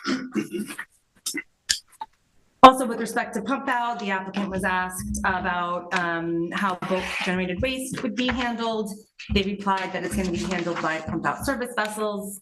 That's something that's in the special permit criteria for the planning board to consider, that there's been provision made for safe collection of disposal of boat generated waste. So we'd like to make sure that the board's comfortable with that. The applicant should explain how they think that's going to work. Regarding parking, the number of spaces is compliant, but the fire marshal's issued comments that the ADA spaces are not compliant, so that will need to be addressed. Regarding site access, it looks okay. Just want to make sure that even at the narrowest point, it's meeting the required width. There's a scenic and conservation easement proposed. It's smaller than the last application. We want to make sure the board's comfortable and understand why that was changed. Regarding stormwater, the site drainage is being provided, which was requested. We are asking the applicant to confirm that they're below 1 acre of disturbance. Otherwise, the stormwater general permit could apply. A lighting plan was submitted, which is generally compliant, but requires more detail, some of which was requested during the last review as well. And, construction, they're going to have to meet the HPOD recommendation, the HPOD requirements for project limiting fence, which is shown and looks to be compliant. So in conclusion, the application remains incomplete pending the resolution of the aforementioned issues. The primary concerns remain that the vertical separations made for the sanitary system and impacts to navigation in Coonsfoot Cove are confirmed. I forgot to mention, talking earlier, that we do recommend the board reach out to the harbor master again. It's been several years since the harbor master has provided input, and we'd like to seek them again. Yes. If you could do the photo, the overhead photo, can you? Yes. So that everybody gets a sense of where this is on our. Okay, so, did it come back up? Yep. Okay. Yep, so, right here, and in the existing condition, this is kind of, already jutting out a bit into the cove, and it will go, a good bit further. So, if you want to send a referral to the harbor master to ask for there, we can definitely draft that for you guys to send along. And that concludes my comments. Thanks very much, Mr. Whalen. Okay, good evening again. Richard Whalen from Whalen Fowler PLLC. I represent the applicant. Present with me tonight, Tanya Miller and her husband are present. Tanya and her brother Chris Miller are the owners of Land's End Marina, and Shannon McCaffrey of Due East Land Planning is also here tonight. Hopefully you won't have to hear from them. So this has been active since 2008. 15 years, it's a long time for an application. One of the problems, I think, is that in between reviews, there have been periods of inactivity, and then we come in and a couple of years have passed. We're trying to stop that now. So I'm going to give you verbal responses to things that are in the planning department memo, but we'll follow up with try to supplement what our file is right now. We don't want to be waiting another 15 years, and neither do the Millers. So the number of boat slips, I believe Eric Chance is here, and I wasn't the one who personally dealt with him on this, but I believe that when Eric was handling the application, there was a determination. He made a determination in consultation with either our office or with Due East that the number of pre-existing boat slips was 24. So either 23 or 24. I think it was 24. So that means we are proposing 25. That's the number of boat slips we're proposing. Total 49. We're going from, I believe, 24 up to 49. That's all I can tell you. That's what we're proposing. The dock materials, we probably should have given some more detail in the resubmission. The pilings will be either Greenheart or Wallaba, most likely. The longitudinal timbers or beams will probably be Purple Heart, possibly also the decking and planking. Obviously, there are plastic floats underneath these are all floating docks.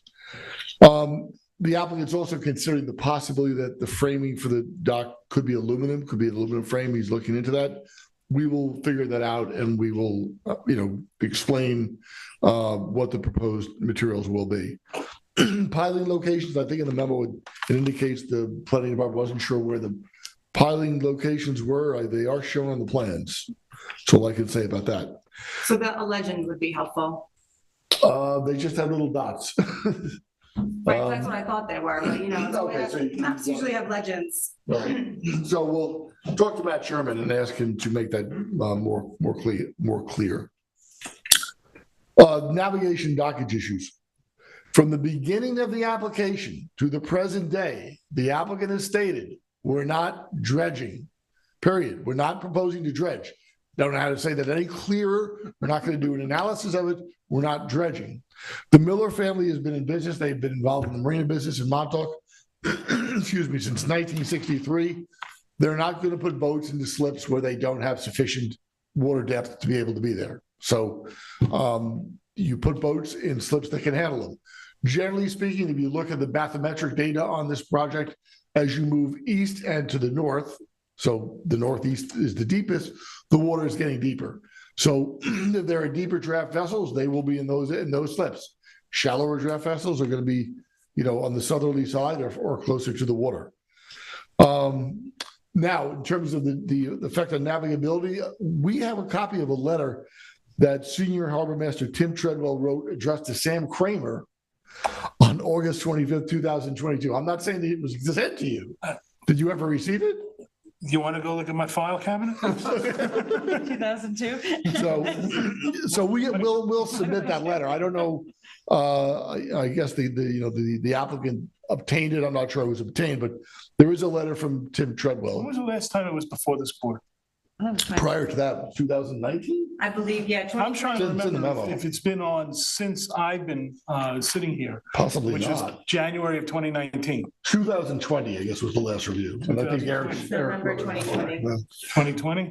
2020. Then I forgot. But that means that it was 2020 was the last review, and the letter from the. 2022. Was 2020? Yes, last summer. Okey dokey. So, and he said his opinion was that the proposed lease, underwater lease and dock extension would not interfere with the navigation channel in Cootsville Cove. You know, the reason I asked, or I'm curious about that in particular, is if you take a look at that photo, one of the reasons I wanted it up there is, you have the other docks. Yeah, right. And I'm, trying to figure out, does the presence of those other docks that I guess they're north of this application, is that going to affect the kinds of boats that I'm probably using the wrong word, but the kinds of vessels that the applicant can accommodate? Or is it just completely irrelevant to what the business, to what they're doing? From my talks with Chris, I mean, I think it's, conceivable you could get boats to, say a 55-foot length down here. Mm-hmm. Not familiar with the other marinas, including Westlake, which is also owned by the Millers, accommodated right now, but I don't think that's a major consideration. Right. I mean, we'll get a destroyer in there, but. Destroyer escort. I'll bet you do a great job at a New York City parking garage. Yeah, exactly. So anyway, the bottom line, and I understand also, and this is, verbal, that the harbor master's office went out, took their own soundings too. So that was the basis for the letter. So obviously that's an important letter. We will submit that to you. The lease status. So the town board this application began in 2008. The town board's position from then to this day is still, hey, if you get the approvals, they have not guaranteed us anything, but they're not going to say in advance that they're going to agree to a lease until it's gone through the planning board and the zoning board. So if we get planning board and zoning board approval, we're sort of doing this on a flyer. If we get those approvals, then most likely it sounds like the town board will assume that there's no issues with navigability because the boards have looked at them, and I think they will grant the lease. There was a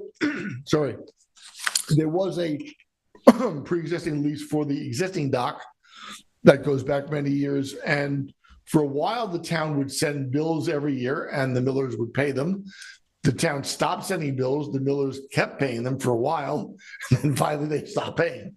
So evidently, I understand that this is not unique in the Montauk Harbor area. There's a number of places where people have docks on town bottomland, and they're not paying the town anything for it. So there's no current active lease that I know of for the existing dock. Concerning setback variances, so we did submit, I'll mention this, we submitted an application to the zoning board, a resubmission to the zoning board in connection with the resubmission to you. I don't think we actually asked for a variance in there, but the only variance that we believe that we need is for the sanitary septic system, which is less than 200 feet from the wetlands, and we're located in H-Pod.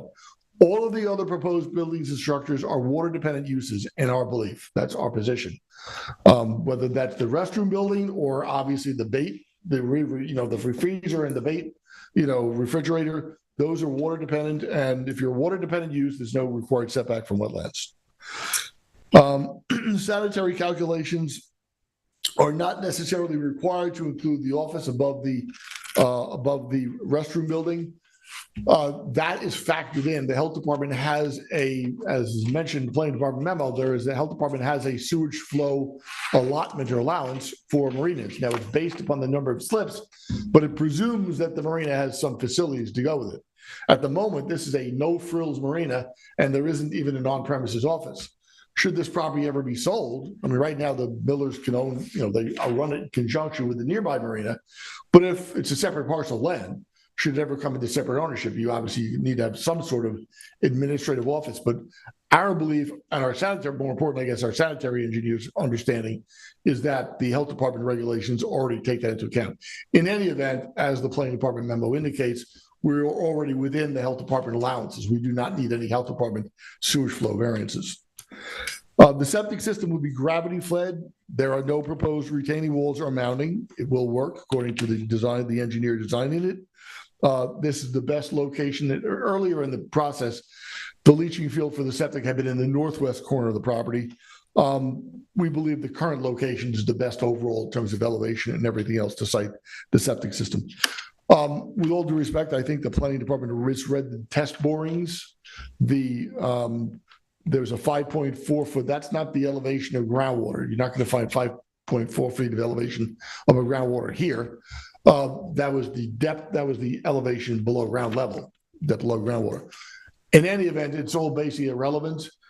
The health department application, we have a pending health department application. What the health department asked for was the installation of a monitoring well. So rather than relying upon test borings done at a determined, 13 years ago, I think one is 2007 or whatever it is, at a fixed date and a fixed time, there's a monitoring well where they can more or less in real time determine the water levels. And then I guess they take an average from that. My understanding is that the determination will be that the true maximum groundwater elevation will be about 2 feet above sea level. But that information is before the health department. Pump out service, the town code requires of it. Here's how it really works. All the marinas in Montauk use the town's pump out operation, which is free. Town sends them, you want them, you call them and they come around and they'll pump out your vessel. You tip whoever is handling it. It's a free service provided by the town. That's how waste is pumped out of vessels right now. The handicapped surface and accessible path issue for handicapped access, we will work that out with the fire marshal. It's understood we have to make sure that that is correct. So we'll deal with the fire marshal on that. Stormwater, we'll clarify that the plan conforms to town standards. Our problem or our question here is who do we do this with? There's no town engineer. So if our engineer says, well, yeah, it meets the town requirements, who's checking this? I don't really know. You'll have to tell me the answer to that. Well, it's usually if your engineer goes on the hook and certifies professional license on the hook, then that's okay. Then we'll see that is done. We've calculated that less than 1 acre of new land is being disturbed, so there's no MS4 plan required. Lighting, much of the requested information is already on our plans. We'll clarify where necessary, and we'll provide cut sheets for the proposed fixtures. And that's basically it. So, there are some things we have to do. I don't want to spend another year. We'll try to get this back to you quickly when it's fresh in everybody's mind. And I think the process will move a lot more smoothly if we do that. And what about the easement?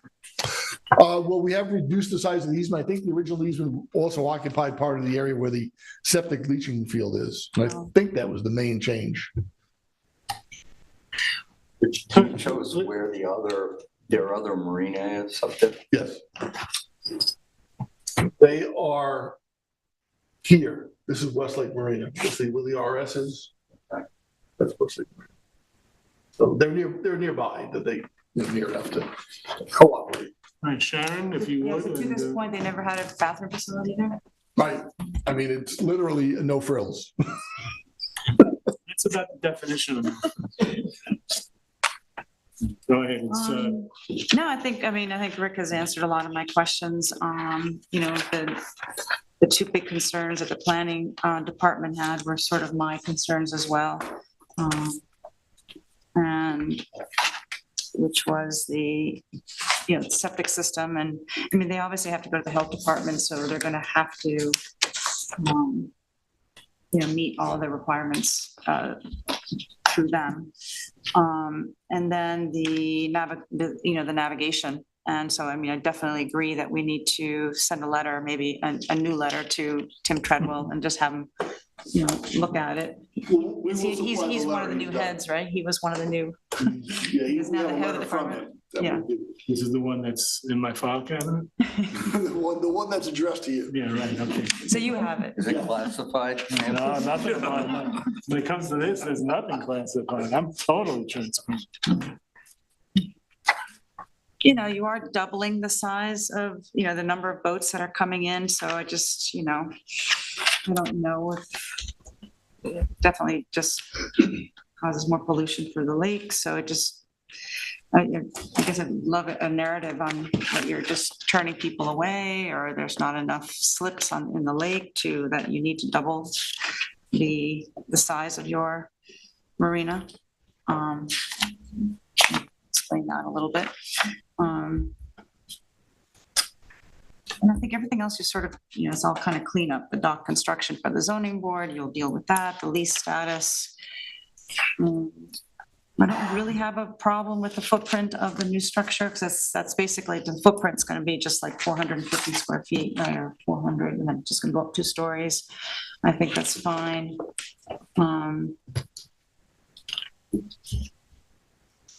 Yeah. Parking? Oh, the grass parking, I think is great. I mean, I'm all for grass parking. I mean, the ADA, he's gonna, Yeah, well, that's. he has to that- yeah, no, comply. That has to be The paid. ADA he has to comply with. And if the easement has been changed due to the sanitary system, I don't have an issue with that. And that's it. Anybody else? I have just Go right a ahead. question. If you go back to the aerial map, there's a long, this just south, there's this long floating dock. How many slips are on that floating dock? You know, generally? Where it says, was that WF? Yeah, down there. Do you know? I don't. That was, Not your clients, right? yeah, it's not our No. client. Because they're south of that. I think it's fairly arbitrary by the town's own standards. A slip is a slip. I don't think it's like a. Yeah, slips, they're all different sizes, depends on where you put the pilings. They're all different lengths and widths. What's your concern about it? Are there, just trying to find something comparable, are there 50 slips on there? And you're, right? I just want In terms of to. size? We'd have to look. Well, there's 45 on what's there now, or 24. Yeah. Yeah, so it looks double. It looks like what you are proposing. Yeah, no, I understand that. That's a good question. I mean, it would be nice to know what other similar length docks, how many slips they have. I don't know if we can provide That's kind of that. what I'm getting at. You're doubling the size. Is there? Yeah, we could give you, figures for other marinas in the area.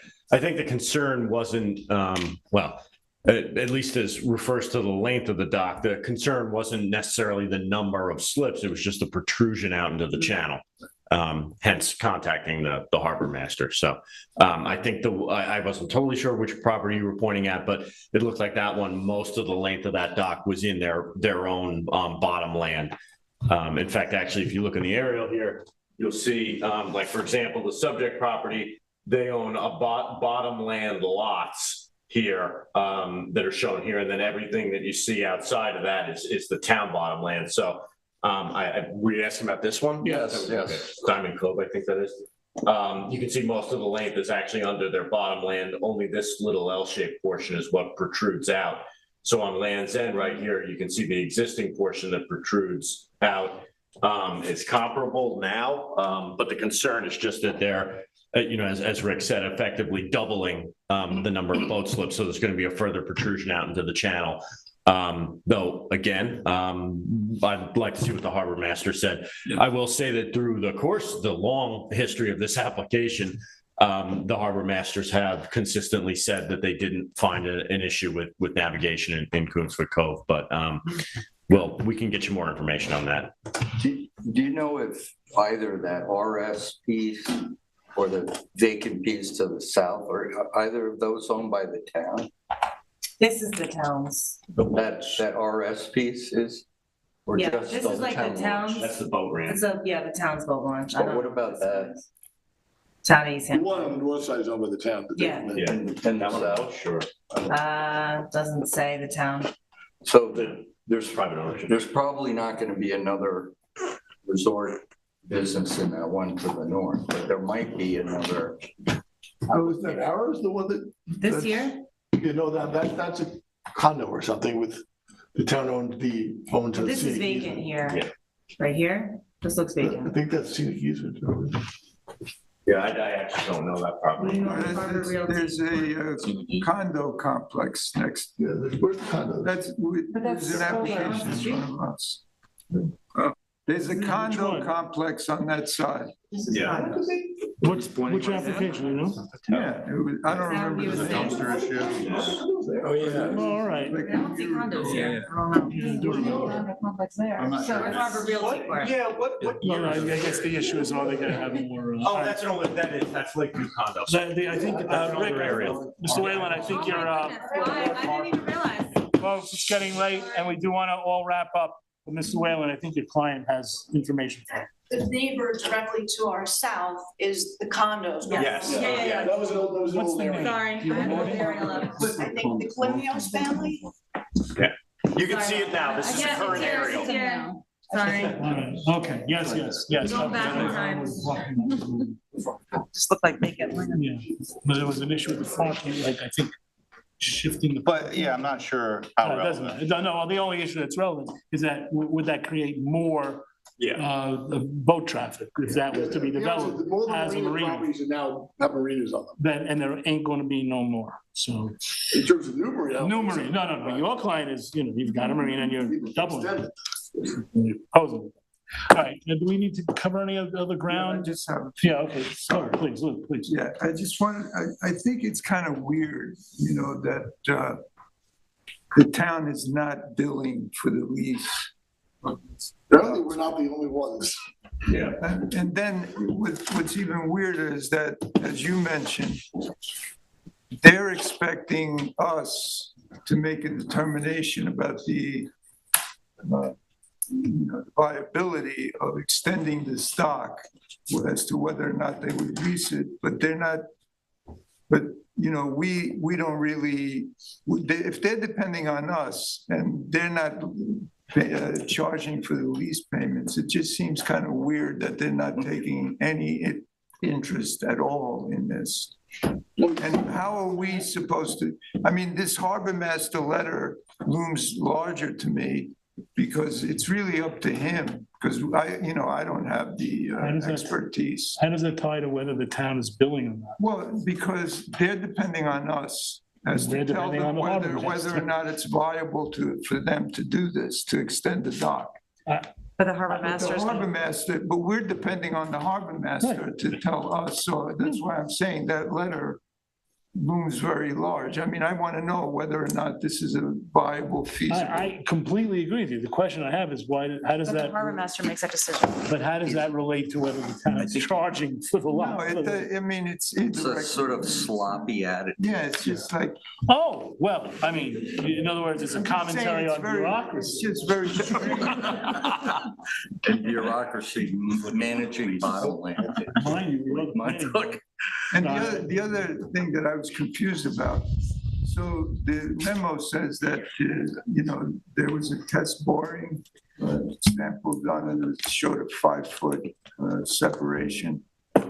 Yeah, that's right. We're going to meet the 4-foot separation, vertical separation. I Now, thought we're you said there would definitely be a planning to do that. Separation, did I misunderstand that? I'm sorry? Did you say He said it was 2 feet above sea level. Oh, Right. I'm just saying the reading of the point. The memo made it sound like groundwater is 5.6, which is impossible. You won't find that in the middle of the woods. Yeah, it's about 2 feet above sea level. I mean, You're gonna HPOD meet makes them. that 4-foot. Yes, that's our intention. I believe that it's been designed to do that. That's the whole point of Yeah. HPOD. Yeah, they have And to. because the health department won't require that. That's right. Health Department, it's either 2 feet or 3 feet. Yeah.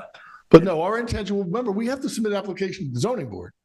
Right. So we have to show them the details there, otherwise we would need a variance from the vertical separation. So it's my understanding that it's been designed to meet the 4-foot vertical separation. And I assume that's from a 2-foot groundwater elevation. Okay, and I know just from doing groundwater in one of my past lives, that during a storm tide or very high tide, the groundwater in those areas around the lake comes up. So I just ask that you take that into account. I think the 2-foot has a large safety margin. Okay. Let's remember, if you're in the middle of Hither Woods and you put a well down, the furthest distance from water bodies on Montauk, your groundwater elevation is going to be 4 to 5 feet above sea level. That's all. So when you get near the margins, frankly, I can't believe in normal conditions it's 2 feet above sea level there on normal tide. So I think that takes into account. I think that's why they use the monitoring well. It gives them a sense of what is really happening. That would be a good So can we see the monitoring, when you Yeah, well, whatever we supply to the health department, if you want to see it, we'll give it to you too. Tina, do you have enough from us? Yeah, I mean, I think we do that. I think I was clear. I was confused by what we were provided. So, having the additional data that you have access to would certainly be helpful. Just regarding the dredging, I want to go back to, because I understand you folks have said that dredging is not required. I think for me to be able to be confident that there's no bottomland impacts, a little bit more detailed size of boats, what the drafts are compared to the lake bottom configuration would help to facilitate comfort around that. So I think what we can do, because again, my clients, will know this from experience. We can tell you what size of boats we think can be accommodated, both length and draft in the different slips. So I was out there this afternoon and I walked to the end and there was a large boat at the end. Do you know how big that boat is? Was that your fifth boat, I believe? No, that Wasn't it? was on the bulkhead. Well, that's what it means, on the bulkhead, Yeah, right? the very end. I walked to the very end. No, the very end, there was a boat on there that's 42 feet. Okay. That's the direction. I got some oysters. Ian, you have a? Yeah, well, you gonna go first? Go. Well, I think that Tina did a great job, and obviously there's a lot of things to address. It sounds like you're prepared to do it by your comments. And I would also like to see this keep moving, but I was gonna say what Lou said. I think I agree 100%. I do think we have to work out this lease thing. Because we can't just look at applications where someone's like, yeah, it's fine, we can do this. It's like, if you don't even own, you can't even show you have the rights to the current dock, it seems like it might be wasting our time without some assurance that the town is semi up for this. Let me understand something. Is it the issue that the town isn't collecting rent? Or my issue is that I don't know that they have the rights to do this. So lease is based on the fact expired. that they're not, No, it's expired. They don't have So the lease to, It's town-owned bottomland.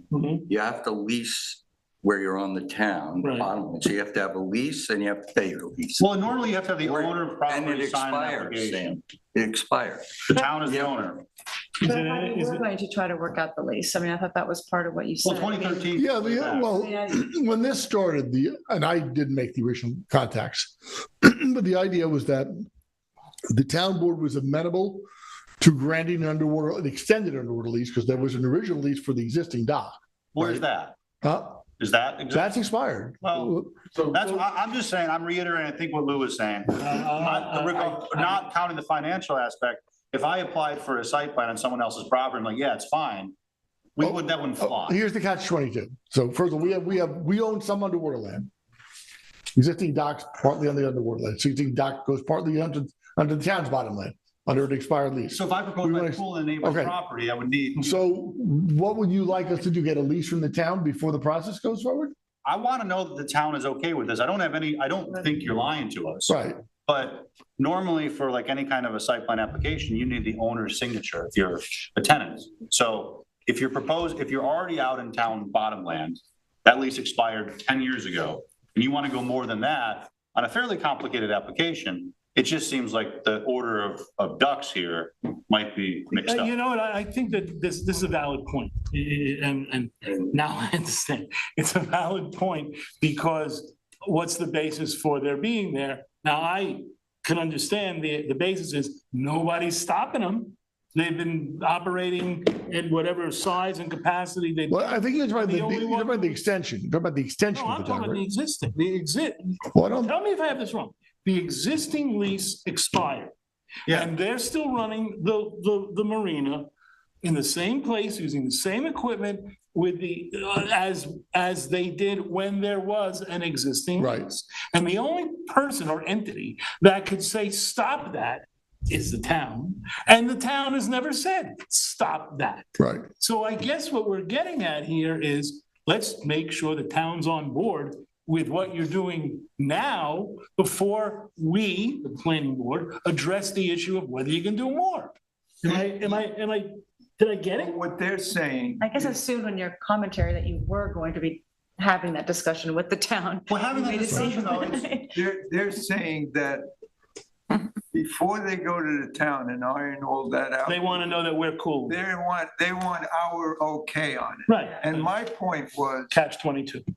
Yeah, it's a catch 22. And also, I'm not going to give an okay on it because I don't know I don't have the expertise. And that's why I was saying we need to rely on the harbor master. Now, if there's a letter from the harbor master. Well, that has to do with the navigation That's the issue. navigation All right, so part. there are elements, this is something probably a little bit more familiar to the zoning It board. has to do with the navigation, but it also has to do with dredging and all that. Right. They're not gonna So- dredge. So the town is not gonna lease land. It's certainly not gonna lease the new land that you need for the expanded dock. If the harbor master were to say it's gonna create a dredging problem, it's gonna disturb the sediment or anything like that. So that's why it's a catch 22. There's the harbor master, there's all these things involved. And we can't just say, yeah, this is fine, we'll approve this. I think this is the point. You gotta, if you have a chicken and egg, catch 22, whatever you want to call the situation, you've gotta put a pin in the ground and say, all right, this is the first thing we're gonna do. And I think what you're hearing, tell me if anybody disagrees with this, but the first thing you gotta do is make sure that the entity that owns the place that you're doing or planning to do is okay with what you're doing now, namely the town.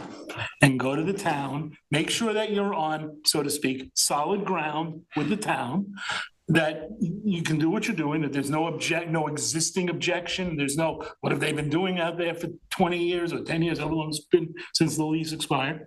And then once we know that, and you come back to us the next time and you say, all right, we have, and I'm not telling you how to do it, but it would be like a letter from the town attorney or whatever. But something that gives us, and tell me, and board, if I've got this right, that gives us the comfort to know that what you plan to do, you can do without any problem from the property owner, as it were.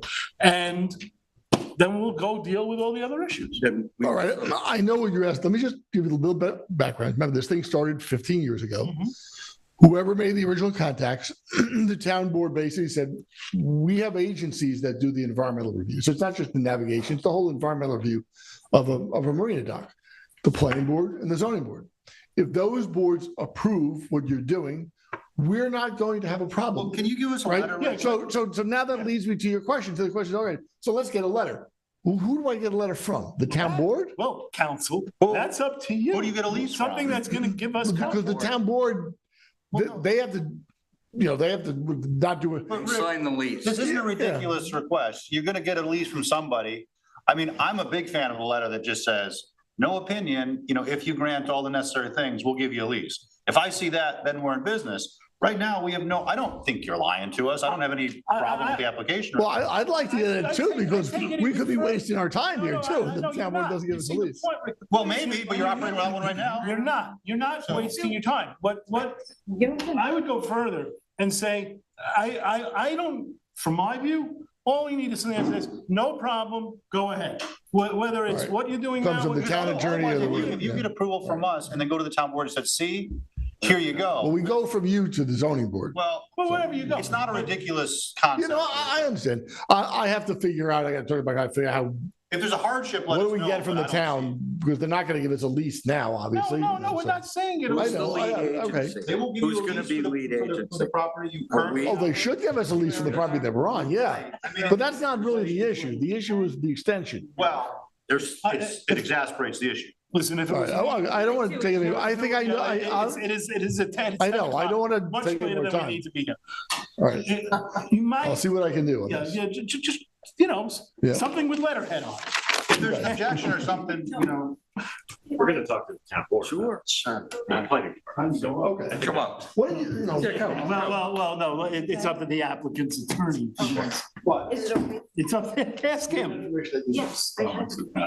Hear from Tanya directly. Hi, good evening. Tanya Miller, Miller. I live at 21 North Fairfax Road in Montauk, New York. I and my brother, Chris, are the owners of Land's End. So we did have a bottomlands lease, which we paid every year. Then the lease expired. I continued to go to the, I forgot which building it was, to pay the lease. And I was given a receipt and they said, okay, well, the town attorney will get a hold of you to start a new lease. Never ever heard from anybody, and I stopped paying. So actually, my brother and I did get in touch with David Lease from the town board. We brought him out to the property. We explained the situation, and it's our understanding that there are other marinas in Montauk that have had their leases expire as well. And it's been a little bit of a, I don't know, not a problem, but they're aware that they have to renegotiate leases, or it's on their agenda or on their radar that they need to take care of this situation. Well, in that case, the last person you spoke to was the town, well, I spoke to David, but. David you Lees, the talked- town You also attorney. talked to the town attorney. I didn't actually speak to Well, him. I was told that he would call me and we would get a new lease worked out, and I never heard from anybody. I'm not an attorney, but it's kind of hearsay, and honestly, none of this gives comfort that ultimately if we approve something, then you're gonna get a lease for bigger, and obviously no one's being stopped from using town bottom land. I think there's an issue here which should be resolvable if the town board actually wants to lease their bottom lands. If they don't, it's a non-starter, you can't do it.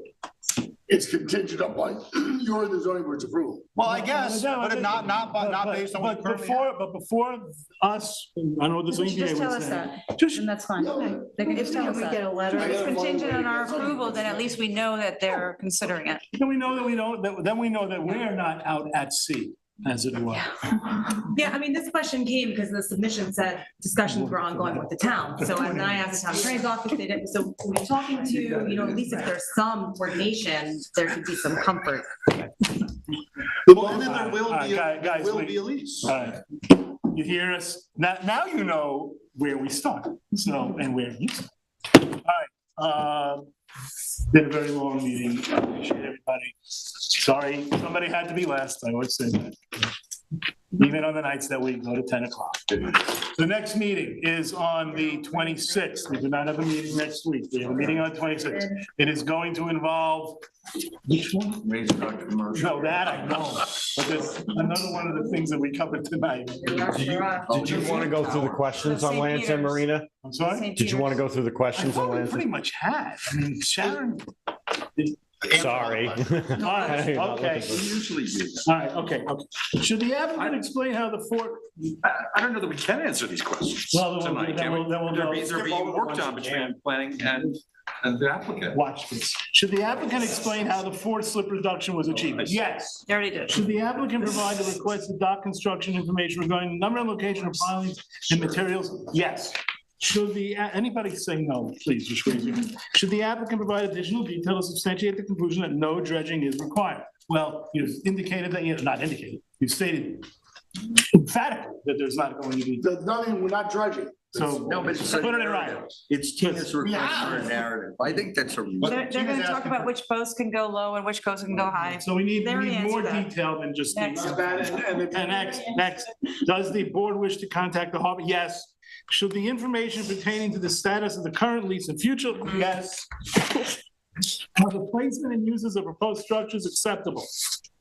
So actually, I can't Yes. just blurt out yes. I mean, for me, it was. Everybody? I think so, We're all good with yes. it? The proposed structures, I think I would want to hear from the planning department after if we determine their water dependent uses and what you think about them then. Otherwise, it's a zoning board issue. Yeah, I agree. It's. Yeah, no, you're right. It is. It is. All right, should the information pertaining to the design of sanitary system as outlined above be submitted? Yes. Yes? Does the board find proposed pump out methods where individual boat owners contract with services? That's not quite the way it was stated. Yeah, I have a problem with that. I forgot to bring it up before. Sorry. You know, in the code says that it's the responsibility of the owner of the marina to make sure that the boats are emptied of their sewage. But what you're saying Is that it doesn't work that way. Are That's you what I'm leaving saying. it up to the boat owners?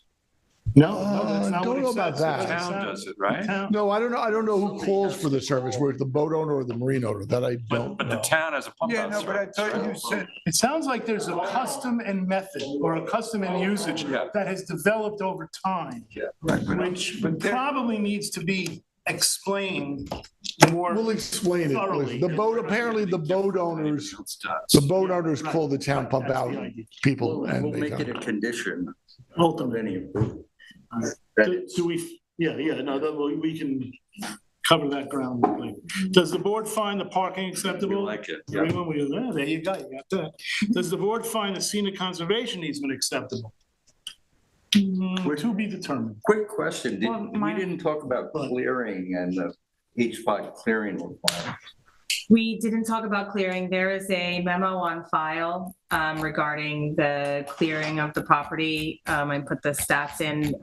This was from an older memo. The clearing's 40,000 square feet, and the applicants proposed a final clearing below that number. So, discuss They're whether that's below. acceptable. They're below what, I mean, they're not compliant with HPOD. I'm sure I didn't do the calculation, but just. Oh, they're not. They're not. I would guess not. I'm just off the top of my There was head. pre-existing clearing on the property, and many Right. moons ago, one of the last submissions, it was determined what the legally pre-existing extent of clearing was. And I believe the numbers that they have on this most recent plan are below that. I'm going to get back to that in 1 second. Let me just go to, should the applicant amend the stormwater design to confirm the town of East Hampton design standards are met? Yes. And we also, yes, now, does the board find the total clearing acceptable? And that's the question was, for some reason, it appears twice. I don't think we really got into that. I think, we probably usually we want more revegetation if possible. To get closer to I think we're premature on it. We are. The clearing is for the parking, so I don't think you can reduce the clearing without reducing the parking. And the parking is tied to the number of slips.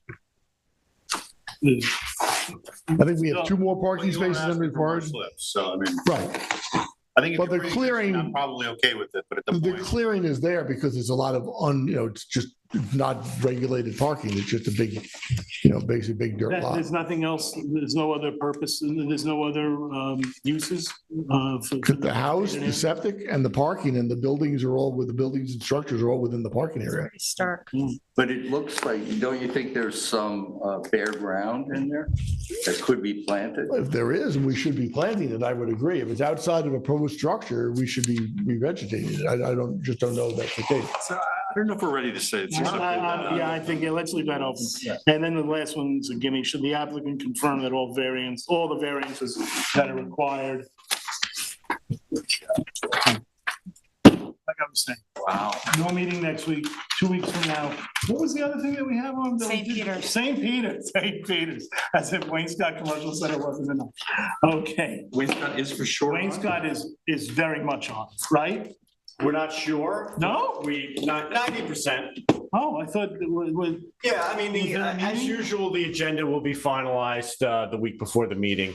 But we suspect it will be, but we'll let everybody know. So are you preparing a wrap-up memo for the public comments that were? That the process does require that be prepared soon. Be a huge wrap-up. Yeah, we will give you adequate heads up as to when that application will be on next Has the and what that will Has the entail. applicant gotten their comments back to you? I don't know offhand. We can discuss it We can discuss it later. Fine. All right, folks, again, let me apologize to Jody for being here this ridiculously late. Is Jody, Smack me around later. is Jody, are we gonna have a new planning board secretary soon? Yeah. Do we know when? Well, don't mess with us. Motion to adjourn? Second, I second that. all those in favor of adjourning? Anybody opposed?